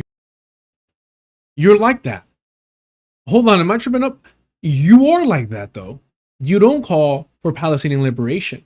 You call for the end of apartheid. You are this fucking... The logical thing is to encourage democracy in the end of apartheid. Anything else more radical than that is not sustainable and will be bloodshed and violence. And so we need to make sure that both the colonizer and the colonized are able to live amongst each other peacefully. Because logic will prevail. What? Oh man, I can't stand these fucking liberals, bro. And the way they just kind of like just big each other up is so obnoxious. Let me say it. The best of my colleagues weren't like that. But certainly in media, yes. I mean, I think there is no quality in American intellectual life that is more overrated than intellect itself, or what we consider intellect, or what we say intellect is. What do you mean by that? People are in love with like the idea of being able to process things really fast, which is great. Like that's a good thing. You know, right. It's a good thing. Right. But being able to sit back with things, being able to consider things, being able to take some time to reach some conclusion. I'm sorry. Is this like? Oh man, look. Y'all see me read. Y'all see me process through shit. You know what's so difficult about editing these streams? Is my pausing. I never realized how much I pause between fucking sentences, words, ideas, you fucking name it. It's the pausing that takes so long to get those fucking edits out. And I appreciate everyone checking those out. Thank you so much. Sincerely, especially for those of you that watch it after watching the live streams. Appreciate it. But that's what takes up so much of the time. So I'm not over here being like, oh man, like he's talking about me. You know, I like to ponder things. Homie, if I could think quicker, I would. If I could articulate myself more efficiently, faster, I would. If I could say more in the same amount of time, I would. I don't understand this idea of like, I don't think being intelligent and being able to process things quickly is glorified. I don't even, what the fuck are you saying? Intellect is not something that we admire in the United States. Our idea of a smart person is fucking Elon Musk. What are we doing? Correct me if I'm wrong, chat. Let me know, because I don't think this is accurate. I do not think we fucking glorify intelligence at all. So what are we doing? What is the point of this? What is he trying to say? You might be right. Ditter says he wants people to call him a genius low key. Yeah, I just sit and think about stuff. I just think about things. And I take my time with it. I don't rush it. It's a process, all right? It's like my thoughts and ideas are like wine. Yes. Ponder. And sometimes I spit it out. And I ponder some more.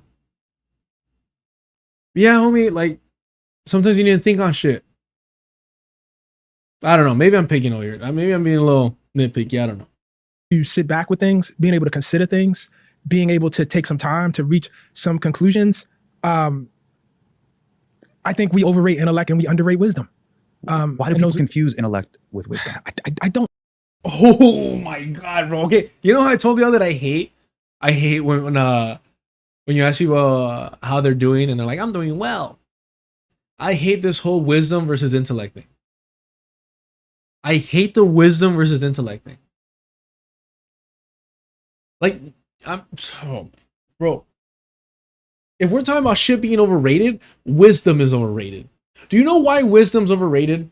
Because I believe you could only acquire wisdom by fucking up. True wisdom is brought to you by heartbreak, by putting your foot in your mouth. True wisdom is only produced when you fucked up, man. That's true. That's when you're truly like just grasp something to a deep fucking level, to your fucking core, where it alters you, is because you fucked up to such an extent that there is no ability, there's no possibility of you being able not to internalize it. That is wisdom. To me, that is wisdom. Please correct me if I'm wrong. But I'm sorry, I hate wisdom. I despise wisdom because it means I fucked up. It fucked up to such a fucking degree that I can't lie to myself. That I can't say, oh, you know what? It wasn't that bad. No, motherfucker, it was that bad. And guess what? You need to get yourself together. You need to get your shit together because you cannot risk going through that shit again. At least not that way. To me, that is wisdom. That is wisdom. I am not a wise person. But if you ask me about specific fuck-ups, let me tell you. I don't know. At that point, I'm like, no. I become an old man. I'm like, mijo, listen to me. You know what I mean? But at the same time, I think you should encourage, especially younger people, to fucking go out there and gain wisdom. You know what I mean? Like, I don't know. I guess the kids are now saying do it for the plot, right? Before my old ass found out about do it for the plot, and younger coworkers would ask me about this or that, I'd be like, hey, do you think this is going to be a good story to tell at a bar or to tell at, a family gathering or hanging out with your friends? Do you think this is going to be, it's going to make a good story to share, to laugh at yourself, to, for people to kind of, just to share about your life? If it is, fucking do it. If you're young enough, go gain that wisdom. But I don't know, man. Like, I don't know. I've been fucking up. And I'd rather cool it off on the wisdom part. I remember once speaking to this older lady. It was actually very heartbreaking. I was working drive-thru and she was very sweet. She would always pull up with her mother. And they were both considerably of older age. I want to say one was 50 and the other was probably like in their 70s. And I remember once saying like, oh yeah, I just need to be more patient. And the lady said, don't ask for patience because God will give you something to be patient about. And mind you, I can laugh that off. Atheism, even a bad one, I can laugh it off. But I really did like the message behind it. Is, for me, it was just be patient. Just relax, calm down. But don't be looking for something to be patient about. That's weird. Why? If you need to be patient, it's because you gotta be patient. There's no work around it. Anywho, the reason why I say it was sad is because, this lady would speak openly to everyone and just be like, yeah, I just never got married, never settled down because I never found a man that could live up to my standards, which I always respected. The reason why I say that's heartbreaking is because I was still around at that job when her mother passed away. And I remember her being like, yeah, like all I had was my mother. Like everything I would do in terms of like traveling and enjoying my life, it was work and my mom. And while I'm not advocating for somebody to settle, it is kind of like, it made me wonder. And of course I didn't ask her this. I'm not this much of an asshole, but I'm like, what were some standards that might have been unrealistic now that you're, older in life and find yourself to be alone? And maybe I was asking more for myself or wanting to ask more for myself. But yes, let's carry on. I don't know. I don't know, actually. Yeah. I don't know. But there's a lot of talk about, genius, right? And like, look, I've told this story before, but I mean, for me, like Hasan is like the great exhibit of this. I was a kid and I've tried to think back on what would have been happening, but like my parents would watch at that point, like the nightly news, right? And we watched the local news and the nightly news every night. And I can remember in my house, there was this discourse, which vaguely hinted at the notion that, well, not hinted at, but articulated that to our eyes, the Israelis were quote unquote white and the Palestinians were black. I don't mean literally. I mean like in like how we arranged our systems of justice, who was oppressed, who was not, who was oppressed. Just power structures. Power structures, Right. yes. And Okay. race was power for us. Race is power. You know what I mean? So that's not literally black and not literally white, but as power, right? And I went out into the world and like I pretty much rejected that as a way of looking at the world. So that's too simple.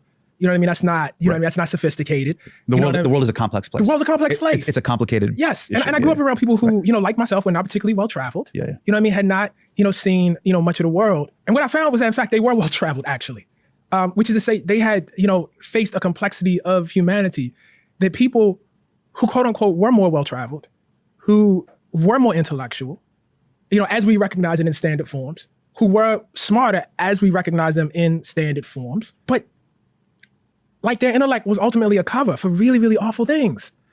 And what I eventually discovered was, in fact, the basic morality that I had grown up with and the basic wisdom that I had grown up with actually probably had more to say about the world. You know what I mean? What do you mean by that? You mean just that the fact that you're saying I'm coming at this issue with an open heart and with a level of human. I'm not trying to intellectualize or justify this. I'm just trying to understand what. Yeah, exactly. I think you can use your intellect to illuminate, and I think you can use your intellect to cover. You know, I think you can make people think, you know what I mean, that they don't understand certain things. You can talk really fast. You know, you can breeze over things. You can overcomplicate stuff. You know, I've said this, and I said this to you, you know, when we were talking. I could have dropped anybody from the neighborhood that I grew up in West Baltimore, on the West Bank. And in 2 days, they would have understood the lack of justice. Like, they don't need to do, you know, all of this sort of, you know, do I have a PhD? You know, as I've said, in Middle East, they didn't need any of that. Again, this is part of the reason why I wanted to cover this. Who is saying this? Who's ever said this? In fact, I've always heard the opposite. It's a very simple situation. And that just telling people what it is enough. You don't need to go there. You don't need to spend 2 days at all. At all.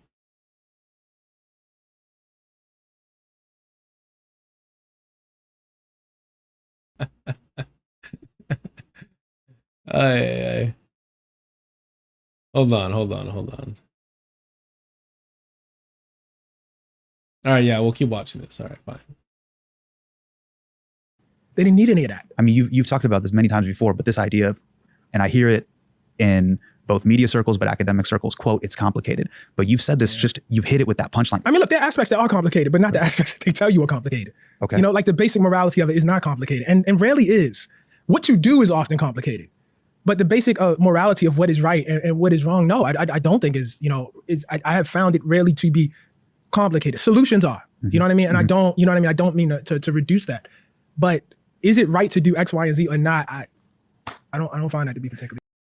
And what's really annoying and frustrating is that, so it's, they're being so broad and non-specific in this conversation that it is meaningless. It is frustrating to listen to. Because, like, just say something. Take a fucking position. Saying, hey, if you visit here, you'll realize how bad it is. But then don't provide or refuse to provide a solution. Or at least support a solution that has been suggested, preferably by Palestinians, of course. To me, is just, you just want to sound like you fucking care. You just want to come off like you're part of the conversation. So when people look back, people can say, oh, well, you know, Ta-Nehisi Coates, you know, he spoke on this when it mattered most. When things were happening, Ta-Nehisi Coates was there. And he, you know, gave his opinion. And then you're like, what was his opinion? That apartheid was bad. That's it? Yes. Was he a rock star intellectual? Yeah, definitely. Okay. All right. Yes, this is the rad lib rock star intellectual. This is the pinnacle. Amazing. Really complicated. We hear this argument oftentimes where, sure, America does bad things in the world, but fundamentally, America has good intentions. How do you make sense of that? I used to kind of think that. Really? Yeah, kind of. I mean, I think I had a vague belief that when bad things happen, it's usually by accident or whatever. In the world, when America does bad things in the world, it's usually by accident, which is bad enough. But how did you felt that way even growing up as just as a black dude in Baltimore? I kind of like had a vague like sense of that. Yeah, because even as, you know, you're growing up with your politics, they're like, you don't really know the world. And the projection of American power is so strong. And again, like, I think part of it was as I was becoming a writer, again, I'm like, well, you know what I mean? there's an innate skepticism that I think all Black people have of how America acts in the world. But what the hell, you've never been to Iraq. What do you know? Right. You know what I mean? Like, that's how you kind of feel about it. And then you get out in the world and you see like, well, actually the innate skepticism was correct. No, we do, with great intention, very bad things around the world and have historically. And I probably could not have told you that with that kind of confidence, until, the past, 2 or 3 years. Not with the... Oh man, this is why like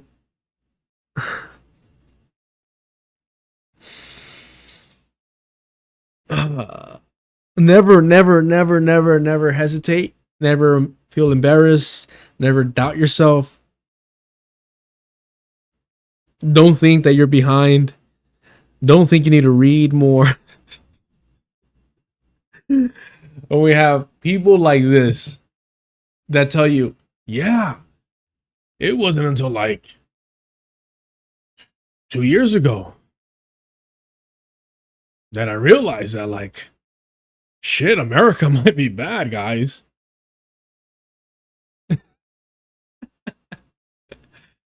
Why are you like this, man? Why are you like this? Yeah.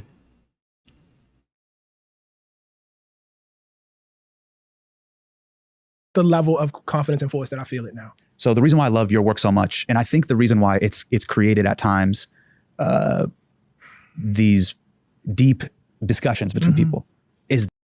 Yes, of course, read more and do all that. But what I'm trying to get at is, if you ever feel like an imposter, if you ever feel inadequate, just remember that the rockstar intellectual himself, Ta-Nehisi Coates, didn't realize that America was bad in a deep, profound way until 2 years ago. There's a level of sincerity and honesty that I think people feel in your work, which is really beautiful. But there's this clip that I revisit all the time that is from one of America's great liars telling the truth. Will I get along with him? I have no idea. It's He's very a killer, possible I though. won't. Putin's a killer. A lot of killers. We get a lot of killers. Why, you think our country's so innocent? How do you make sense of this clip? Trump he's vulgar, right? And I mean that in the completest sense of the word. Yes. Like, I mean that in the most complete sense of the word. He But the media made a hullabaloo about how dare he say this? How dare he make this false equivalency? Well, I think it goes back to the question you were just asking, right? Like that notion, we have good intentions, but sometimes we make mistakes. Like that is the narrative that we generally have told ourselves. I mean, both about domestic history and our history abroad also. And I think that's what the story has been, and Trump has just dispensed with it. He's just completely dispensed with it. His actions abroad are not necessarily so different, necessarily. This is not the first dumb war, certainly not. Sure. Right. Iraq was certainly, another one. But the lack of a need to dress it, in this kind of, hey, we actually are the good guys here. Yeah. That's like, like occasionally he'll do it, but he has no commitment to it at all, like none. Right. So you believe we can go in and take the oil? We should have taken the oil. They have among the largest oil reserves in the world. If it were up to me, I'd take the oil, I'd keep the oil, and we'd make plenty of money. And that's a real American. That's a real honest American. We're number one. We got the nukes. We won. Deal with it. That's a real American right there. That's America to its core. That's why he got reelected. It almost seems like a caricature, but no, that's him. Made in America, as American as it gets. And whenever people tell you that this place can be fucking salvaged, saved, transformed,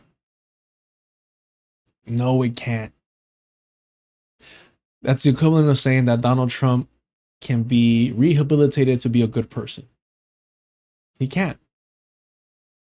Stop wasting resources on things that are not salvageable.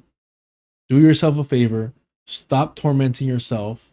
Learn how to let go and move on. Learn how to allow that person to self-sabotage. All right? You don't got to save everyone. You don't got to be a hero. We need examples in this world. That's what we need. Yeah, but don't you think the media's reaction to it, and specifically even liberal media, they believe it. How could he say that? Yeah, they believe it. Like, I think most of us sincerely believe it too. Like, I don't even know that folks are lying. I think there is a way in which you can tell yourself or have a certain kind of vocabulary, and I've seen it now, and you say it over and over and over and over again, and you just come to believe it. Or there are things you just accept about the world. Right. You know what I mean? And you just come, particularly, if, certain things about your life become dependent on those ideas, and you just kind of accept them. And so the idea that somebody would just sort of, say things. I also don't think we understand even now, like less so maybe now than it was 20 years ago, but how much constraint there is around what is said and what is not said, and so that can very, very easily become your world. What do you mean by that? Well, I'll take it out of my own experience. Okay. Sure. When Barack Obama first started running for president, there were very, very few Black journalists actually writing about him at major publications. And if you look at how he was talked about at the time, you can see, you can tell it. Like I recall, for instance, people were confused by the fact that he had a white mother and he would, so forcefully call himself Black. You know what I mean? Like they didn't understand why anybody had done that. And you can tell that these were people who had no experience with like how biraciality actually works in the Black community. Yeah. Like it was evident that was the case. Right. You know what I mean? And then, a friend of mine, Nicole Hannah Jones, who was writing about this, said very clearly, she's biracial. She, refers to herself in white. She would never call herself biracial. Look, I'm not saying brigade or harass him, but can we please have Dr. Ball comment on this section? 22 minutes in, just this section. Because for two reasons, it's not just a biracial aspect. It's because, he was there since the beginning of the time. He's seen all and experienced all. But, yeah, that'd be interesting. Because what she would tell you is, look, I have two choices in this world about how I can identify, even though my mom is white. I can be Black or I can be biracial. I can never be white. These things are not equal. Right. These things are not equal. And the folks writing about Barack, that had never occurred to them. Right. You understand what I'm saying? That is a very real lived reality punchline. That is exactly it. Yeah, and you have to have had conversations, See, because, all right, like, my whole thing is, like, I assume that older white people would look at somebody like Barack Obama and just be like, he's Black. I don't think they'd be like, I think he's biracial. Yeah, I don't know.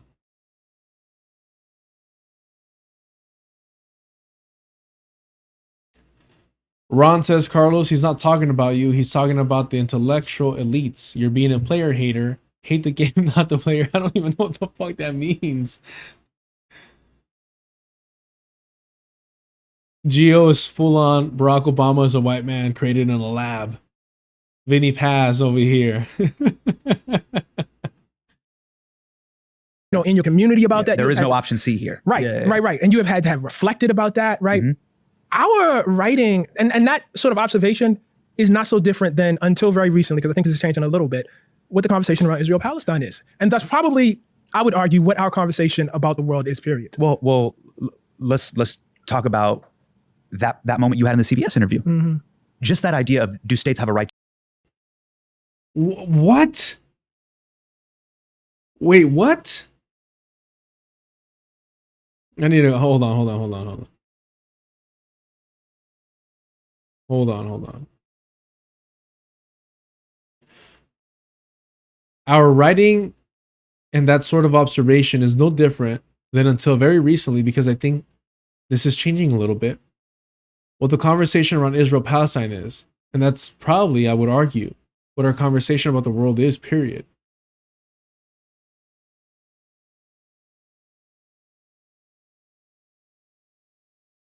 I don't even know. I'm sorry. I'm not an intellectual rock star. I don't get the connection here. What's going on? Not equal. Right. These things are not equal. And the folks writing about Barack, that had never occurred to them. Right. You understand what I'm saying? That is a very real lived reality punchline. That is exactly it. And you have to have had conversations, in your community about that. There is no option C here. Right, right. And you have had to have reflected about that, right? Mm-hmm. Our writing, and that sort of observation is not so different than until very recently, because I think this is changing a little bit, what the conversation around Israel-Palestine is. And that's probably, I would argue, what our conversation about the world is, period. Well, so is he saying until you actually engage with those communities that you're not going to be able to understand what they're experiencing or going through or their struggle?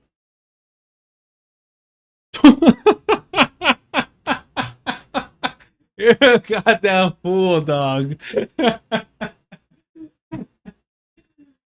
Oh, fuck. All right, comment of the stream. That was fucking great. You don't get it because you never seen the soil. Yeah, I think so. I think you're right. Oh man. Ay, ay, ay. But no, also Sweeter Than Anything is correct. Notice he still uses the Israel-Palestine liberal Zionist construct. Yep. Man, that was great.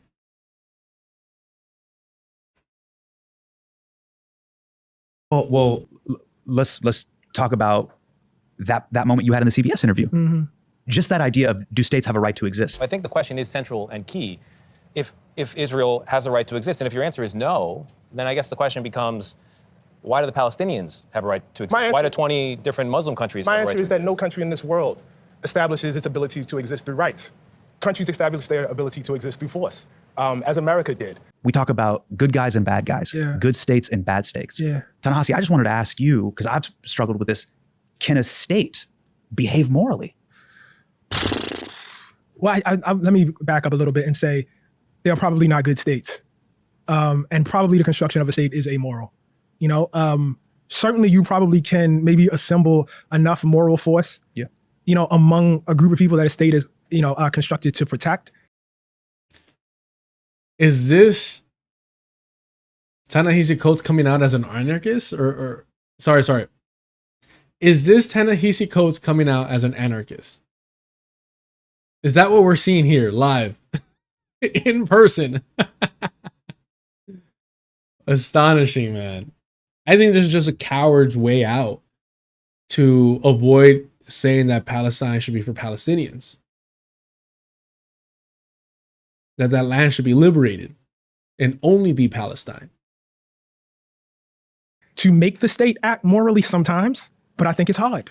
I think states are designed to protect the interests of, you know, in the best case, the majority of people that the state alleges to represent. Sometimes that's not even true. Oftentimes that's not even true. I mean, the closest analogy that I found was, and I'm wrong, it's not mapping perfectly, which is, for me, I found states are almost like a business. Yeah, I mean, I think that's about right. You know, and a business can be ran by some great owners. Right. You know, you can have a great manager that's well-intentioned and wants to, you know, give you a pay bump. But the business is designed to make profits. Exactly. That's the structure. Yeah. That's the structure. And so, like, nah, bro, this is okay. No. This is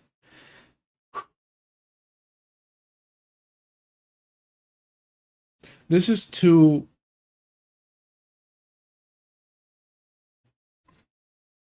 This is two people trying to have an intelligent conversation. This is two people trying to have an intelligent conversation. That's what it is. About a topic they don't know much about. And so they're just saying very vague and broad things that sound profound. But they can't actually like dig into what they're saying. And I think that's where my frustration is coming from. Because they're not saying it's hollow. They're making broad statements that mean nothing because they're not grounding them in a position.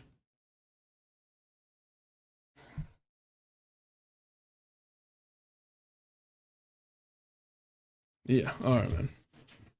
I think that's actually a great example because I think enough times, like if you and I sit in this room and we say to each other over and over again, Israel has the right to exist. Israel has the right to defend itself. And whatever other, you know, talking points there would be around that. And we never consider questions outside this room. We can actually convince ourselves that that is the universe of questions and possibilities. Not to mention if we have a group of people in there, that is the dialogue that they have with themselves. And they never step outside the room where questions like, why are we concerned about the rights of states and not the rights of people exist? You never ask that question because you're in the room, right? And I will tell you the best thing about going over there is that it was a whole universe of other questions to be asked, you know? And so when I came back and, you know, I was in that interview, I actually had great difficulty for that question because I was like, wow, this is totally irrelevant to me. Like, I am not concerned with states.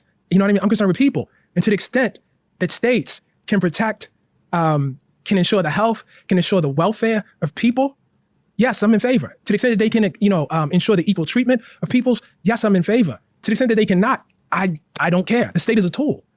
And that's it. People and life is what matters to me. You know? I really do hate this conversation because I'm trying really hard. I'm trying really hard to kind of try and regulate what I'm perceiving to be like a liberal Zionist insidious programming here. For you to be this invested or to emphasize so much about how the state does not matter, the people do. When Palestinians are asking for a fucking state on their land is preposterous to me. Like, I'm trying not to get upset and annoyed and angry at this because I'm almost like afraid that I'm like missing something here. And maybe that's just the illusion of him being an intellectual rock star. But yes, exactly. Liberal Zionist technology. Why? Again, and again, shout out to Lada. And I would love to know what Lada thinks about this. Why are you so invested in trying to like downplay the significance of a state when Palestinians are asking, demanding, fighting for the Palestinian state?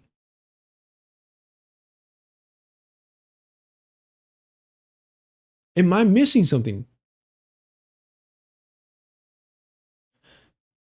He is talking in total abstraction. There is no materialist analysis. Yeah. Which is weird because he started off saying this by like saying I shared space with these people. I ate, I broke bread. So you'd think it'd be rooted in something real.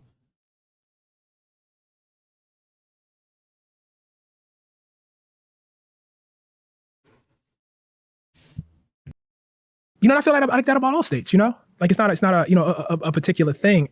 But I just think like the world of journalism is probably more closed than I thought it was. And I did not know that. That's been a revelation for me, you know, from over the past 4 or 5 years or so. I want to talk about your latest Vanity Fair piece. It's called The Next Black President. One of the things that you grapple with is the paradox of the presidency. I really love this quote. Let's take a look at it.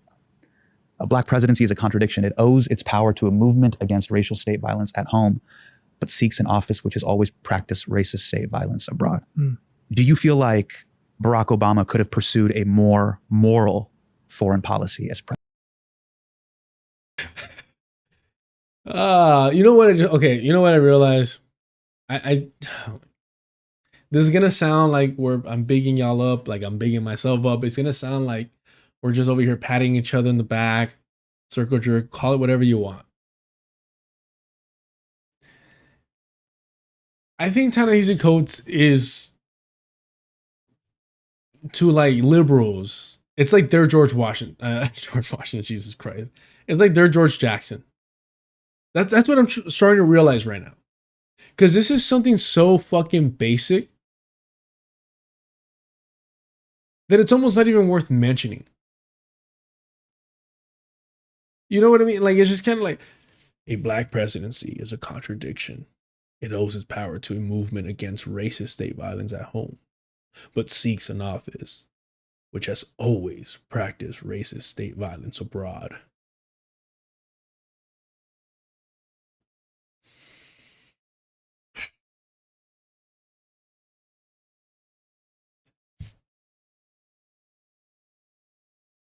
Am I wrong though? Like, this is so bland and basic, right?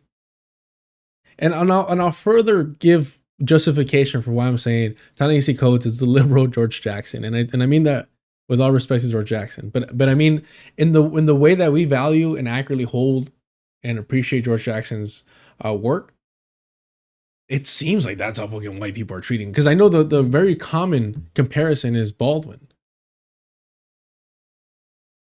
but it's like, maybe now in this arc involving Palestine, he's moving to, I don't know. I don't even know.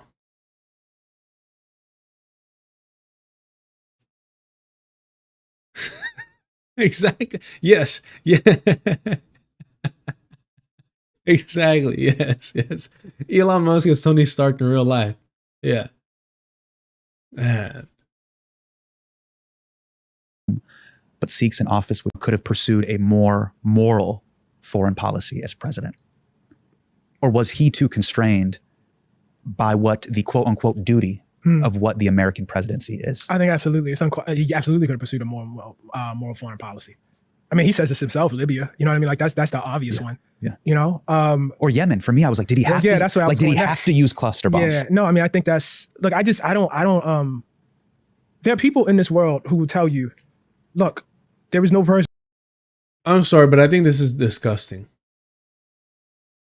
How long is this on the screen for? For me, I was like, did he have to? That's what I was did he going have next. to use cluster bombs? Yeah. No, I mean, I think that 2754. U.S. cluster bombs killed 35 women and children. 2754. Look, I don't. 2757. It was up there for 3 fucking seconds.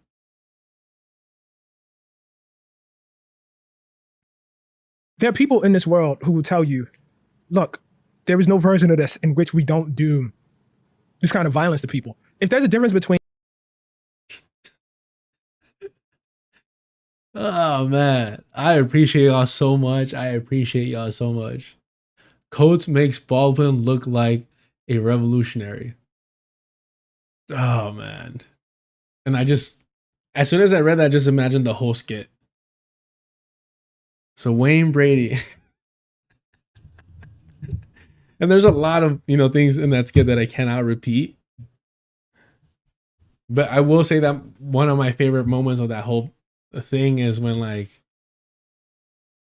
thank you, Dave. And he's like, run.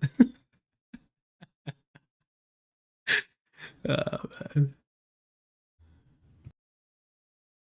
between who I was around the time of Between the World and Me and who I am now,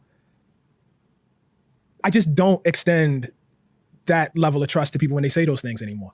It's not that I can sit here and tell you why that's not true, but I guess I just feel like they aren't necessarily to be believed. Is it because you feel the paradox of power in institutions? I know you're saying that, but it's because I've just talked to too many people that live under the weight of it. I have much more contact now than I did before with people who live under the weight of it, and I cannot accept that there's no other way. I don't know how to, it wasn't until you met people that lived under the weight of it. Wow, I don't even know, so did you not see them as human? Just reading, I'm sorry, you expect people to read your book, and that allows them to humanize people they've never met and interacted with.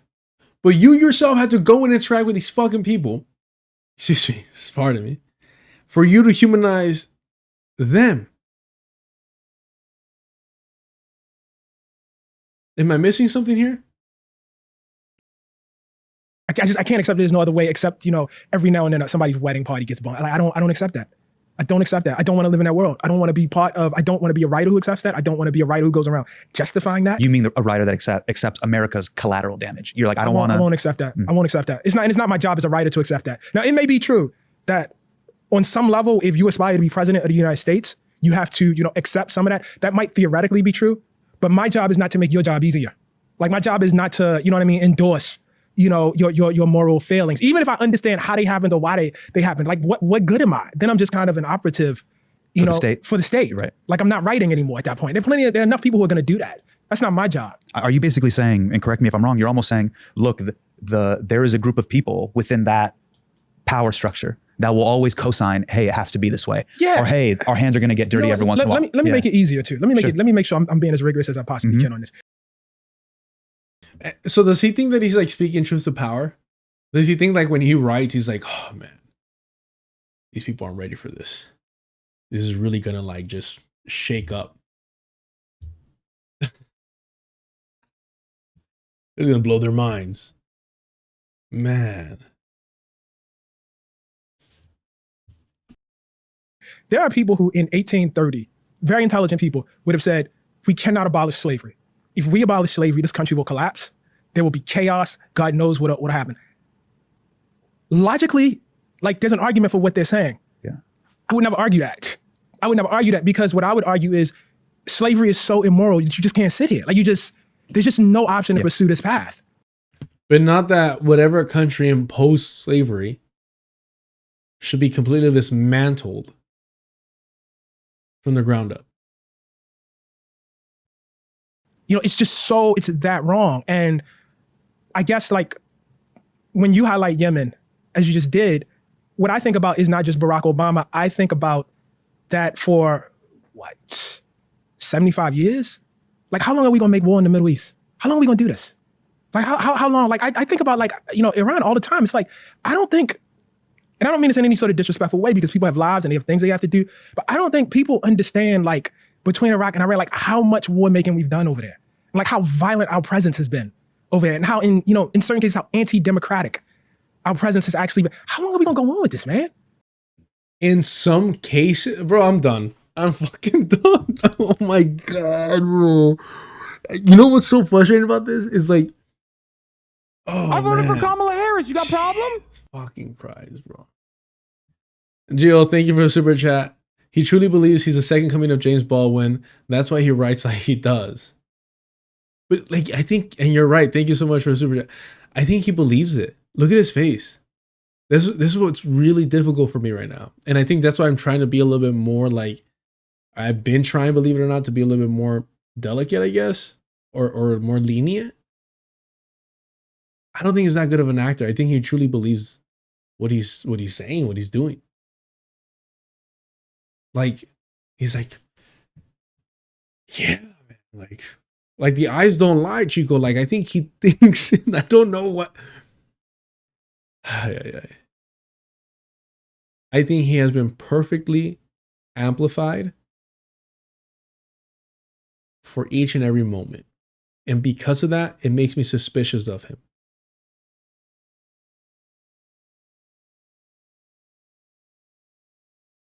No. His father was like legit, right? Like he's not a nepo, but he's like one of these individuals that like grew up in a very educated household.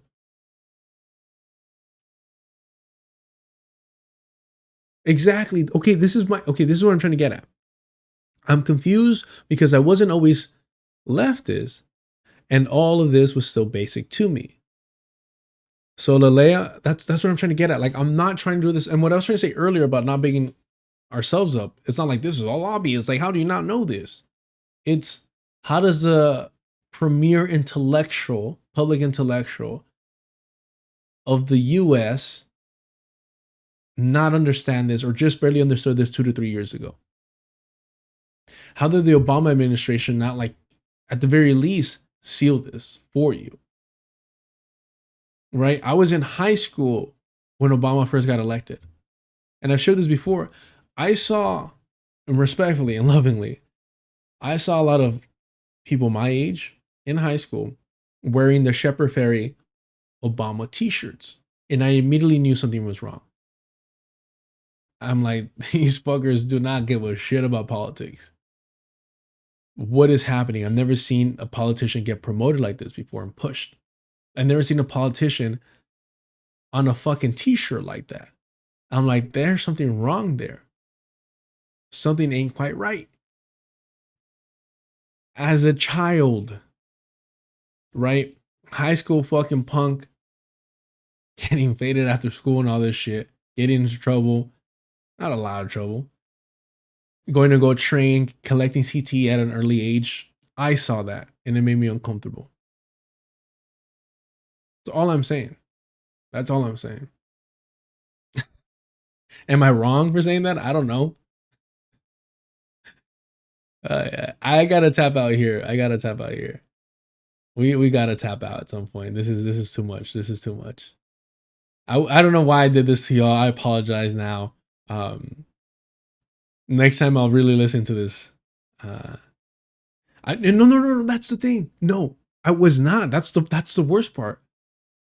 I didn't tell you what fucking angle and approach I took. Once I was like, something ain't quite right here. All right.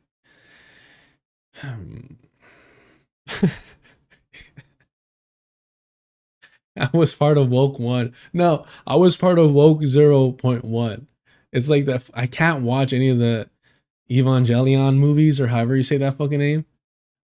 Because I hate that, like, they're like 001101 or 2.2222. I don't know. I'm not doing that. Stop it. Stop with the nonsense. All right. This was supposed to be a shorter stream, so my apologies. I even contemplated actually reading like the article. Maybe we should have done this instead of watching that nonsense. In 2020, when many saw in Joe Biden a floundering candidate, a loose coalition of black women activists saw an opportunity. The coalition included, among others, voting rights activists, and I don't know, maybe. Y'all let me know what you want. But for sure, Thursday, a little bit of a longer stream, but I think I might get held up. So I might start at 6-ish, if I'm not mistaken.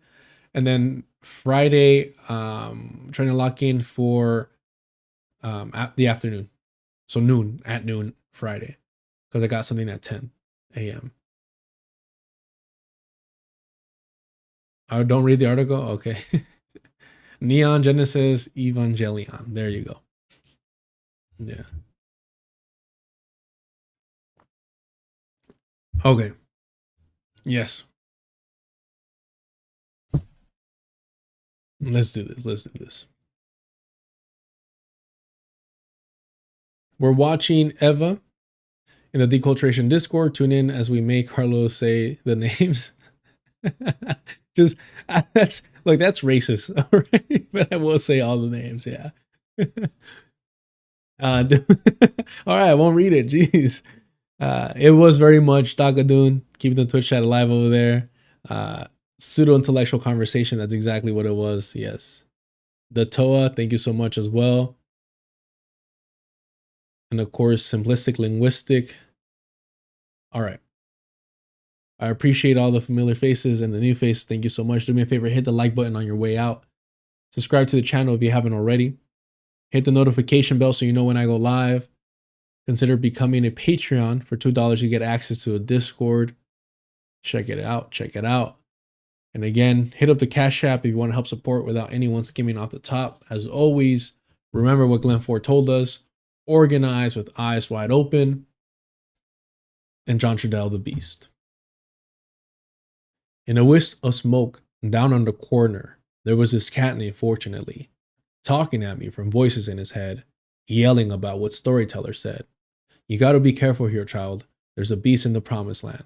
There's madness you don't understand. The beast is crazed and running wild. Little boy, man, little girl, woman, no big deal. Nothing personal. Your mind's another meal. Savoring the rush of you like heady wine, feeding is what the beast is meant to do. Stranger are those walls built to hide. Stranger to look and learn not to see. He's in the mask you put on your face. Thoughts, his favorite breeding place. In the race to midnight, it's after 11. The nature of the beast is all he knows.